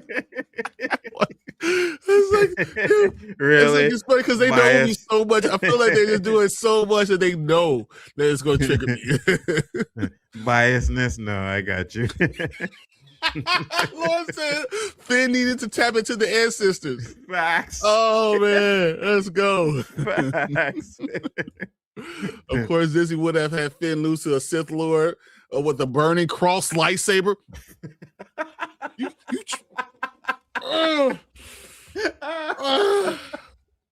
That's a good one. That's a good one, geeky guy. That's a good one. I didn't think about that. Man, I'm trying. I'm so trying. He got bigger problems. Yeah. Facts. Breaking news: Brady X being cast. You missed it, man. We already did it. Yeah, we talked about that already. We talked about it. We read the whole article, man. Yeah, where'd you go? You stopped watching the show. You went and did some stuff, and then you came back and thought you were getting us with one, eh? No, thanks. Well, wake up, Mama Bear. We're almost done. We're almost out of here. Or Star Wars, Last Jedi, or the Christmas special. Last Jedi. I don't care. I'm okay with seeing Chewie's home.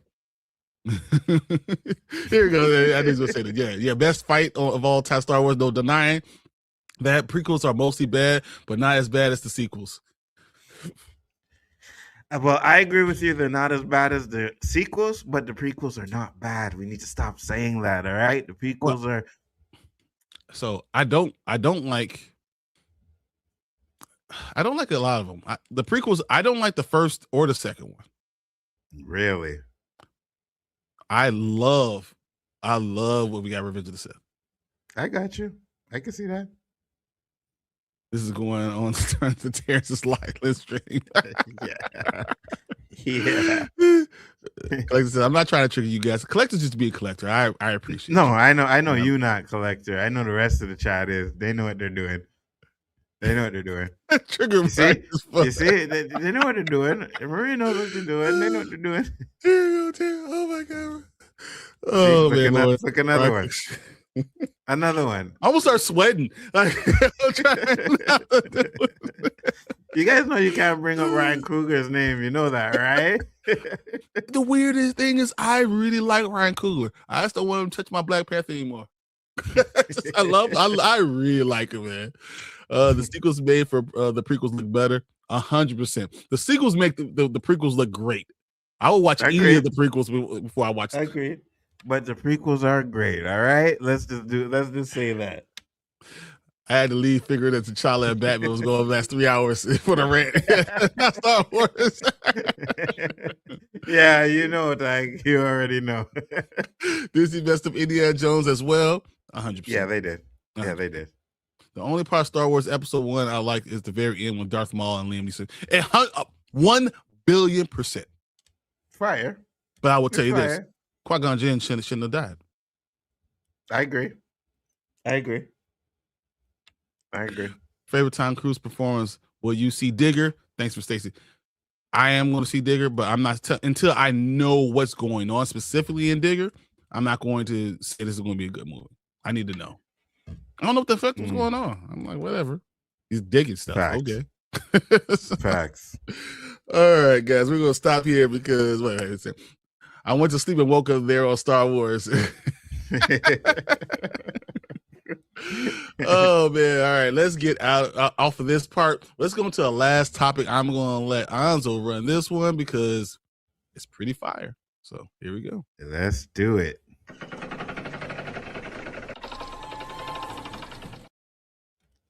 All right, guys. We all saw it, right?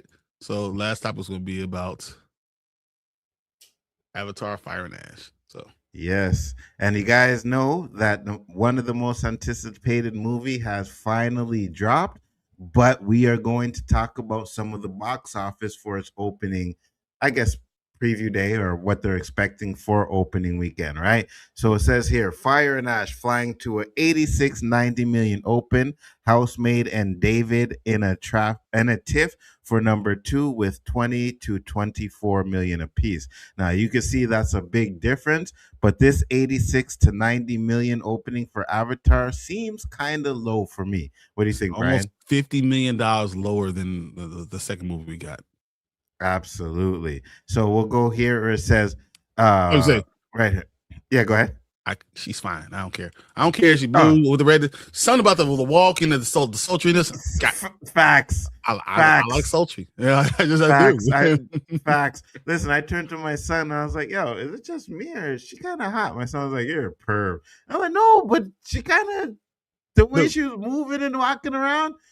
I was with Quaritch. I was with him. I was like, too. You would have got me too. Me too. You and because people didn't see it, so they don't want to spoil it. So you know, but there was a scene where he was like, "Oh, that's some powerful shit." You know what I mean? And I was like, "Okay, we know what's happening now." Yeah. Right? Oh, it's happening. Facts. So.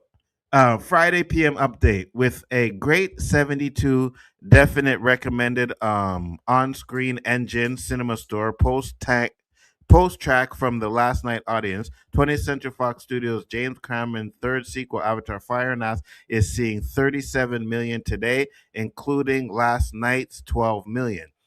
Conservative estimates for the 3-day total are between 84 to 88 through though others believe the path is 90 million at 3,800 in theaters. That's a lot of theaters. I'm surprised. No, actually, I thought that most theaters you get 4,000 for something like Avatar, but I guess because you want it mostly in 3D, IMAX 3D, yeah, you're not going to have as many. Yeah, absolutely, 100%. And I think IMAX 3D is where they're going to make the most of their money. You know. Mm-hmm. Says women under 25 who only showed up at 17% yesterday gave the pick its best definite recommendation of 78%, while white guys over 25 who repped 41% of the crowd gave it 75 definite recommendation. Men under 25, 22% gave it a 71, while women over 25 at 20% gave it a 63%. Overall, 1834s yesterday was 64% with diversity, demos at 45% Caucasian, a strong 25% Latino and Hispanic, 12% Black. Only 12% Black? Wow, we didn't show up at all, eh? Is that we've seen this. We know the white savior coming into a culture and trying to save it and be better than the people that originally been there. We already know it. Facts. 12% Asian American and 6% Native American. Other 62% of the crowd told Post Trek they're big Avatar fans, while 29 are somewhat fans, and 93% of the ticket buyers saw the previous Avatar movies. Of those who attended so far, 52% said they plan to see Fire and Ash in theaters again. That's crazy. Interesting. 52% say they're going to see it another time. That is not nuts. It is. But let me ask you this: how much of that 52% are going to see it again because of the MCU trailer ahead of it next week? Probably half.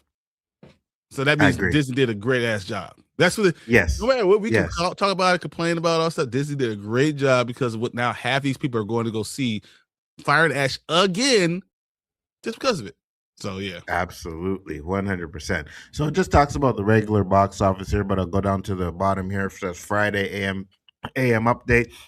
Avatar: Fire and Ash came in where we saw it at 12 million in the previews on Thursday night. Audience scores is very good with a 91% on Rotten Tomatoes.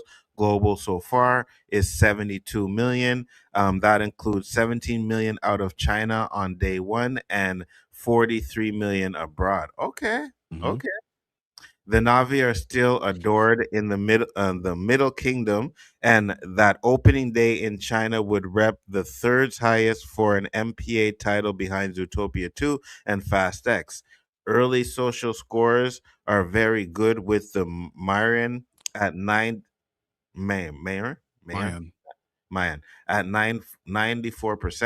or 9.4%. Avatar was 9.4, and Avatar: The Way of Water 9.0, and the TPP at 9.5. Avatar 9.3, Way of Water 9.2. Know that with Avatar, wherever it lands domestically this weekend, it's always about the underlining abroad, which is interesting because we did talk about how the international box office was going to affect it. But what are your thoughts, Bryon? All right, so two things I want to talk about. One, I think if I was ranking this movie, I don't know if I'd like it more than like Way of Water. I rank them all pretty much around the same, honestly. If I'm gonna give you my little review of what I thought for Fire and Ash. The first hour and a half, I was looking at my watch. I felt like it was taking too long to get to the point. I was looking at my watch like, all right, come on, get something.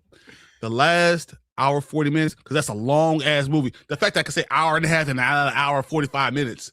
The last hour 45 minutes I think was fire. Like fire. Honestly. But that first hour and a half was difficult for me because I was looking at it like, man, I'm not sure what else I need for this. I mean, but even that last hour 45 minutes was almost copy and paste from the other two damn movies. They said, we're just gonna take these two movies, we're gonna combine them together, and then we'll give it to you in 3. Like literally, without Varang, I'm not sure anything else matters. Like, I mean, the Abraham idea with Sully was cool. I'm not gonna talk about what's exactly with the scene with the Abraham idea with Sully is cool.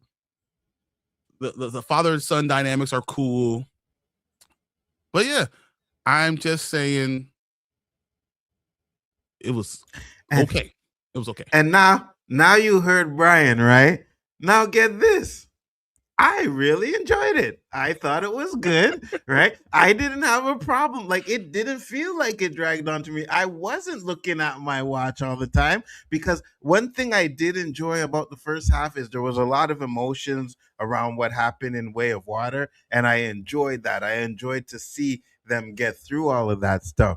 And I liked it. And then when you got to the action part, I thought it was like, oh, okay, this is great. Now, I do agree with Bryon that this movie is 100% the same as Avatar. It's the same as Way of Water. He's doing the same formula over again, but he does it because it works, right? But I actually thought this movie was good. And we got backstage, and the first thing I said, Bryon, what did you think of Fire and Ash? And he was like, he told me what he just told you guys. I'm like, damn, we can never agree on shit, can we, eh? I'm not hating the movie. Like if I was ranking the movie, if I'm giving stars, I'm probably giving it 3.5 to 4 stars. Okay. But I know the storyline was the same storyline, right? Like There's a lot of stuff that was the same, but it did have things in it that I liked. I like when you're talking about trauma and how people deal with trauma. I think that was important. But I think they just did it a little bit long. Like it took the movie itself just felt too long for me. And I think they could have trimmed. And I really don't like Spider. Yeah. Like for me, like if Spider died, I'll be like, eh. So like that's a big part of the movie, right? I can say the last part of the movie was rinse and repeat, so it's like like, I mean, how much can I say this is a great movie or not? I don't know how much I can say that. I get it, right? I was just like, and it's funny too, because I watched a video where they were like, she was hot, right? And I was like, man, this guy's crazy. And then I watched the movie and like, oh yeah, she looked kind of good. The little avatar there did a good job on that one, right? But I loved her clan, though. I loved the Fire clan. I thought they were really good. And I loved the dynamic that they had to where it's like they moved away from AWA, right? They moved away from it because I'm not going to spoil it, but you guys find out why they did that in the movie. So I thought that was great. Now, the only thing that I have is what I see going forward is that the Colonel is definitely going to end up with her. And sooner or later, he's going to end up going after he's going to say, yeah, he's going to do the same path as Sully, right? He's going to switch sides. He's going to end up because they're probably what does that to you? You want to know that does that to you? Yeah, boom, boom, 100%. 100%. You have a good woman, and all of a sudden you're saying that I hate Star Wars, and you get a girl who loves Star Wars, and she's something special. All of a sudden 100%. You got Star Wars sweatshirts on, and you ready to go, dressing up as Darth Vader and Darth Maul. That's what it is. And then the one thing that I think they did well in this one too is the Colonel is not just like this bad, evil guy, right? You've seen in the first one, he just seemed like evil. I don't give a damn. I'm killing everybody, right? But now you get a little bit of, I'm doing my duty. No matter what, I'm doing my duty. And then he feels for his son. So I'm like, okay, I kind of like what they did there. So, oh man, I enjoy going to the movies. I did think a part of my feeling towards this movie is that I was dreading being there for over 3 hours. So I went to a 10:30 show, right? I didn't get home to 2:40. Bro, the amount of times I went to the bathroom during that show. You know what I mean? The amount of times I had to go to the bathroom. So like when I feel like you could have cut some of this stuff out and I don't like an entire character, I think that kind of, shades me a little bit. I agree with you 100%. And I said the same thing to my son. I'm like, this movie doesn't need to be 3.5 hours though. Right? There's a lot of stuff you could have cut out to tighten it up a little bit. It doesn't need to be 3.5 hours, but I felt like I enjoyed it enough to where it didn't, like, I wasn't like him looking at my watch. I was enjoying it. I'm like, I'm thinking, yeah, this is good. Now, would I pay to go see it again? Probably not, but I will watch it again on Onzo Vision. That's for sure. I will watch it at home. Yeah. But I also, I don't like the Spider character. It's just another trope that I just don't like. So yeah, I agree. All right, let's see what you guys think about this movie because I see a lot of comments. I want to get through as many as we can. Let's do it. So yeah, Avatar costs $450 million to make. It needs to make at least half of that for them to do for the fourth movie. They're already filming the fourth movie, aren't they? I think so, but it needs this movie needs to make about $2 billion to make a profit. That's crazy. Right? My bad. That's how you is right. You could be a perv. Yeah. Okay. I'm good with it. Yeah, I don't think that was a negative thing at all. I own it. Yeah, 100%. It's okay. I own it. I don't think that's a negative thing at all. Okay, whatever. Yeah, sure. So they filmed this. Oh yeah, Way of Water. I got it. They filmed this and Way of Water back to back, so the budget might not be that. Okay, so this filming really? Right after Way of Water, they started this one. Okay, right after. Okay, I got you. So they'll probably do the same thing with the next one because we don't want to be waiting another 5 years for an Avatar movie, right? So it makes sense if they're going to do that. But I also think that a lot of what's going to happen depends on the next 45 days, right? If it doesn't make its budget back, then you're going to see the studios are probably going to see it's like declining in viewership, and it's going to be very hard for him to get the rest of the stuff he wants made. I agree with Lawrence right here. Which one? What he says? Next weekend, Christmas, so much people will go on that weekend. Yeah, I agree. They'll make a lot of money next weekend. Yeah, I agree. And did anything or is anything coming out to affect that? I don't think so, right? Nothing's going to touch Way of Water. I mean, Fire Ash anytime soon. Yeah. So it's smart that they did that. 100%. My mom saw Housemaid and my mom saw Housemaid while I saw Avatar. She said it was really good. It was better than she expected. That's good. I mean, people going for City Sweeney. So that's just what it is. China came through again, like with Zootopia 2. This movie making $1 billion, probably not $2 billion. I agree. It's making $1 billion. We're saying 1.7, 1.8, probably. Yeah. There. Yeah. It's not going to touch 2. I can't believe Rotten Tomatoes, the critics are giving it such bad reviews, and the audience is giving it better reviews. It's usually that way. That's how it works, yeah. Yeah, usually that way. So my own is China's online box office. Yeah, it's my yeah. Gotcha. I see you, Mama Bear. I'm going to finish with this and bring that up. So there you go. I put Way of Water, Fire and Ash, Avatar. Okay. I put Fire and Ash, Way of Water, then Avatar. The problem with the first Avatar is I think it took way too much things from other movies. Dance with Wolves, Gully, all of that stuff. There was way too much in that. I think after the Water and Fire, even though they're the same movies, I think they toned down the little, like, copy in other movies. So, but they're still all three of them are the same. They're the same movies. No, but I think I agree with that. I think Avatar's my bottom. Yeah, me too. Way of Water is number 1. Original is 2. Fire and Ash is 3. Okay. I'm okay with that. Having recently watched them, that first one just steals stuff from other media. The second one feels fresh, and they perfected the tech and visuals are the best. Yeah, that's exactly what I'm saying. The first one stole way too much from other movies, and the second one felt a little fresh. But it was still the same thing, though, right? Even though it felt fresh, it was still the same story, beats and arcs and all kinds of stuff. So, yeah. 100%. Yes, 100%. This movie is very repetitive from other movies. I agree. So that was my problem. That was my issue. Bryon came for that Avatar trailer. He was like, "Oh, time to head up facts." Avengers trailer.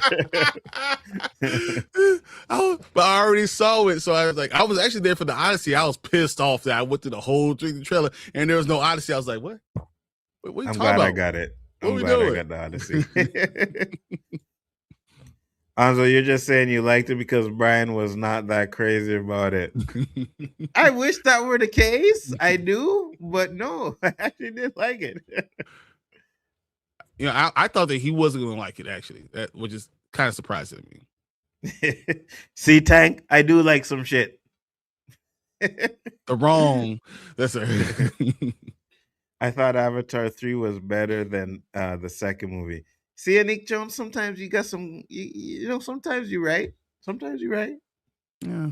I like the second one way more. And then so much so that they still brought a lot of stuff from the second one into the third one. Like all the stuff from the second one is really in the third one. So like, so they just took the first one and the second one. They said, we're going to make a movie together. Here we go.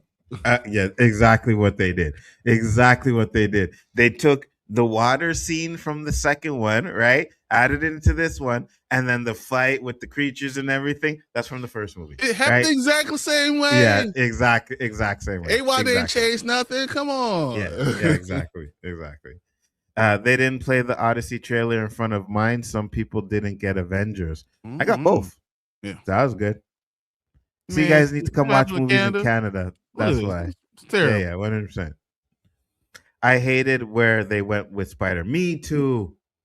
See, how can I say I love a movie when that's a big part of the movie? And I'm like, what the hell? Why? Me too. I didn't understand. Like, what are we doing here now? Now everybody did, and I don't want to spoil it, but yes, I didn't like it either. I was very iffy with that part. Yes. Of course, it's the thing. There's only so much you can do. So much you can do with Dances with Wolves and Space Smurfs. She's not wrong. You're right. They could have cut and repeated plot with the humans and whales. They could have gone more focused. Yes. Yes. There should have That's been what I way more thought. Fire and Ash people. Huh? How you call it Fire and Ash, and that's only like there's more spider than there's fire and Ash. Yes, that's exactly where I thought it was going to go with, where it's going to be the two factions fighting each other, and then you could have mixed in the army guys in the next movie, right? But the way they made it seem is like this was going to be the Na'vi versus the Fire and Ash guys, two different way of thinking about what planet they're on. You know, I would have been fire if they did that. Yeah, I'm not sure he liked this movie so much, man. The more he's talking, the more I'm not even sure that he liked it. The Fire Clan were very interesting. Yes, they were. I did enjoy it. I thought it was great. Bryon rating the movie 6-7. Make her the only villain conquering the other tribes and trying to become goddess herself. They should have dropped Spider with the air people. Exactly. Yes, exactly. Sully didn't have much to do in this one. We can't talk about it. Let's not get plot device. Plot. But I don't necessarily agree. But yeah, I understand why you're saying it, but I think he meant a lot more. I agree. Me too. Shave the movie down to 2 hours and it would have been much better. Or 2.5 hours. 2.5 would be fine. Yeah. Yeah. 2.5 hours. I mean, that's 45 minutes you could have took off the damn movie. Agreed. The Avatar movies are way too long. Yeah, they are. They are. Fernando, he did a lot he did a lot. It was Neferi that didn't do much. It was about Lork and Spider, though. Yeah, I got you. I think Neferi. The problem that I had is, yeah, they really didn't do much with her, but she was grieving, so I get that. You know what I mean? I get that. There's a lot of grieving, and that was basically what it was. Yeah, that was the first half of the movie, pretty much. Did any of you get worried about certain characters dying? No, I was hoping for Spider. I didn't get worried either, but the one that they did, I didn't like. Mm-hmm. I didn't like the one they did. The trailer made it feel like 4 hours. Yes, with the trailer. It was. Yes. Yes. Because I was sitting there and I'm like, wait, we're still watching trailers? Showing another one? And then I got the 5-minute, the Odyssey one. So a movie that started at 10:30, I think it started at 11, the actual movie, you know? So, yeah. Avatar 4 is projected to come out in 2029, and then Avatar 5 and the final is supposed to come out in 2031. Wow. Okay. I don't need that. Avatar, FAA, and Zootopia, Fire and Ash, of course, and Zootopia 2 are like the main things for all families to watch. Agreed. Yeah. For Christmas, everyone's going to come together the day after they go to movie theater. Yeah, that's what's going to happen. Agreed. At this slow pace, James won't live long enough to finish filming the entire franchise. Facts. 100%. Facts. I'm not sure I know I'm gonna be around. Yeah, you know what I mean? You know what I mean? But I'll say it before and I'll say it again. As long as I get beyond the Spider-Verse, I'm good. We wanted to be a little bit longer than that. Forget that. No, I do, but I'm just saying, you know. Let's not limit it to that. He said he'd be talking like 12 years, and from his interview, sounds like he wasn't sure about making 2 more. Yeah, I know. Yeah, it's Christmas break for kids now. Sales will go way up. Also, Avatar movies always perform well over time. They do. I agree. They do. That's what I'm saying. 1.7, 1.8. Yeah. Sometimes Onzo does like movies. Yes, I do. Exactly. Yeah, look, you get 2 good movies a year. Onzo's been around for 50 years, 52 years, so he likes 104 movies. Cal, there's 104 movies. That's what it is. It's a little more than 2. I'm just saying, a little more than 2. I'll probably go like 4, maybe 5. What movies you like this year? All right, hold on. You do the comments. I'm gonna look at the movies this way. I'm gonna tell you what I like this year. Okay, do the comments. Yeah, Avatar 3 was way better than the second one. Also, okay. I saw it in Dolby and couldn't see the Odyssey trailer. James said because it was the best format to watch it. The best format to watch it would be IMAX. I might go back for IMAX. I need to see take my nephew to see it for his birthday. So mine was Dolby 3D. So yeah, that's probably why I didn't see it, because it was an IMAX. That makes sense. The whole whale plot and battle on the ship was the second movie. It was the same plot for the second movie, the same plot for the same finish to the first movie. It was literally rinse and repeat. Shit, I'm looking at this list and I'm like, wait a minute. Yeah, I know. I know. There's 5 on here. I'm right. So Spider is James Cameron inserting himself into the world. 100%, and don't make no damn sense. Should have let his ass up going. Spider-Man was basically Tarzan. Yeah, Spider was basically Tarzan. Agreed. I was like, man, I would have made him cut his hair. Get those dreads out your damn hair. Come over here, my stuff. What's wrong with you? Only 2 things I didn't like about Fire and Ash was the ending and the Army General, always the damn villain. He's been the villain for the last 3 movies. I know he didn't die in Fire. We're not going to talk about that. But yeah. I don't care about him. He could be a villain. He could be the villain, whatever. Because the people are the humans are the villains. That's just what it is. And I think the Army General, Korch was more complicated. He had layers, depth to him a little more this time. Oh my God. Okay, so Captain America: Brave New World, which is funny because no one else liked it. No, I liked it. Fire and Ash, Superman. He only thought Superman was okay. Yes. Yeah, it was okay. I kind of liked Superman. He said, I kind of liked it. I'm gonna give no, I can't give Fantastic Four that either. Well, anyways, that's 4. All right, so there you got 4 of them. 2.5, guys. That was 2.5. Granted, I didn't see a lot of movies this year anyway, so I finished my snacks, refilled my soda through the trailers, and ran to the restroom. I have a Letterboxd account because I would love to see what his favorite movies are on there. It'll take him forever because literally it's only gonna be 104 movies. I'm gonna get on Letterboxd. I'll show him how to do it. He literally only likes, like, I'm telling you, it's 2 movies a year. Stop it. He likes 2. He finds 1 okay, and that's his movie list. Stop it. This is movie list. That's what it is. It's because I haven't seen that many movies this year. Not as much as I used to do. But that's you watched at least 70 movies this year. What are you talking about? Okay, I like Weapons. Weapons was one of them. I'll put Weapons on the list. I like Weapons. So you just add these things up because you're like, it wasn't that bad, so I might as well add this one too. Well, I mean, it just said a like, right? So I gotta go with like. I mean, I don't have to love it. I can like it. Oh, The Gorge came out this year? Okay, The Gorge. I'll take The Gorge too. I like The Gorge. Gorge is fire. That wasn't in theaters. Whatever. Still came out in 2025. All right, I'm gonna bring up the thing that Mama Bear sent me. Let's see if we can check this out real quick. Yes.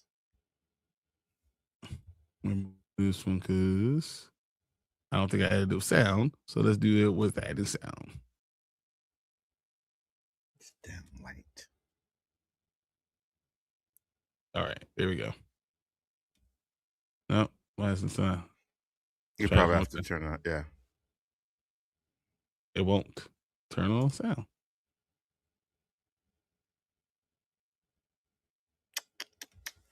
I don't know if I can do it, Mama Bear. The video has no sound. Oh, so it says the video has no sound. Oh, okay. They took off the sound. I got you. So I can't share it, Mama Bear. I'm sorry. I apologize. I can't share it right now, but I'll work on it. I'll find it myself, and we'll do that. Absolutely. Okay. All right. I'm gonna read the rest of your comments, and we're gonna get out of here real quick. So Are we doing the best of 2025 stuff next week? That's what I'm thinking we're going to talk about. We'll let you guys know. I'll let you guys know on Monday what's happening. I think we could do a quicker show with just the best of 2025. Anzo's part will only be 2 minutes long, and then the rest will be me talking. So you know what? I think it's a good idea because we could do the best TV shows of 2025, the best movies of 2025, worst TV shows of 2025, worst movies. We do like 5 each, you know? I think we're going to do, I'm going to do a quick impromptu award type of thing. Could do Rewind best movies of 2025, best TV shows of 2025, best comic books of 2025, things like that.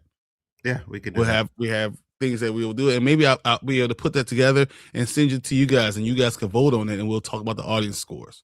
Yeah, if you guys like that, let me know, because I think we can do that. Best trailer, because I do all the trailers. I like that, Lawrence. Yeah. Mm-hmm. I like that. That works. So I think I'll put that together. I'll do that tomorrow. I have 2 recitals I have to go to. So while I'm sitting there doing that, I'll write all that down. Cool. So I watched like 80 movies this year and 65 something in theaters. Yeah, I think I hit 82 movies this year, and I think 68 of them in theaters. Damn.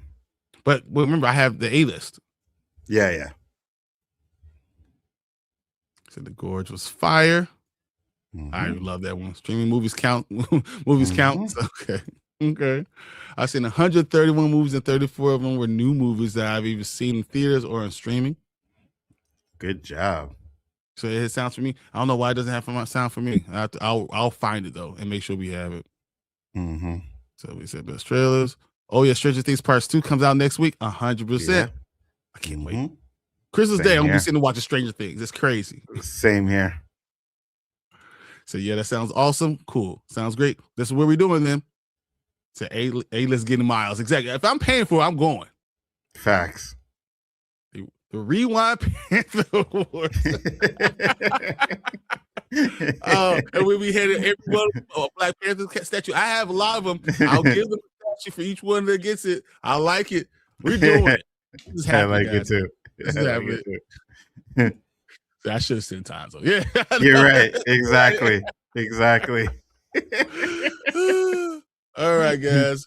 We're gonna get out of here. It's 12:15. I gotta make sure I drop my wife and my kids off to this recital practice. But can't wait. Thank you guys for all the comments. It's been fire. I've loved this thing. I love the topics. Love talking to you guys. Anzo, thank you for being here this week with me. Like always, being my partner in crime for all this stuff. Anything you want to say before we get out of here? Thank you guys. Happy New Year. Well, Merry Christmas first to all you guys, because we won't see you until next Saturday, right? Yeah. And I'm pretty sure chaos and all my stuff is probably going to be on put a hold for the week. But Merry Christmas to all you guys. If I don't see you before Christmas, enjoy it, have some fun, and we will do the award stuff that we were talking about. We're going to get Bryon and do something like that. So, and you know what? Since we haven't used the overlay, maybe we'll invite some guests on to do it with us. You know what I'm saying? We'll discuss. I like it. We'll definitely discuss how we're going to do this one. I think it's the final one for the new year. So definitely. Thank you guys, everybody. I appreciate you. Definitely. And thank you, Bryon, man. It's always a pleasure doing this with you, bro. Always. All right, guys. We'll see you guys a little bit later. I'm going to leave you guys with this real quick before we go. Peace. Here we go. Aha! Aha!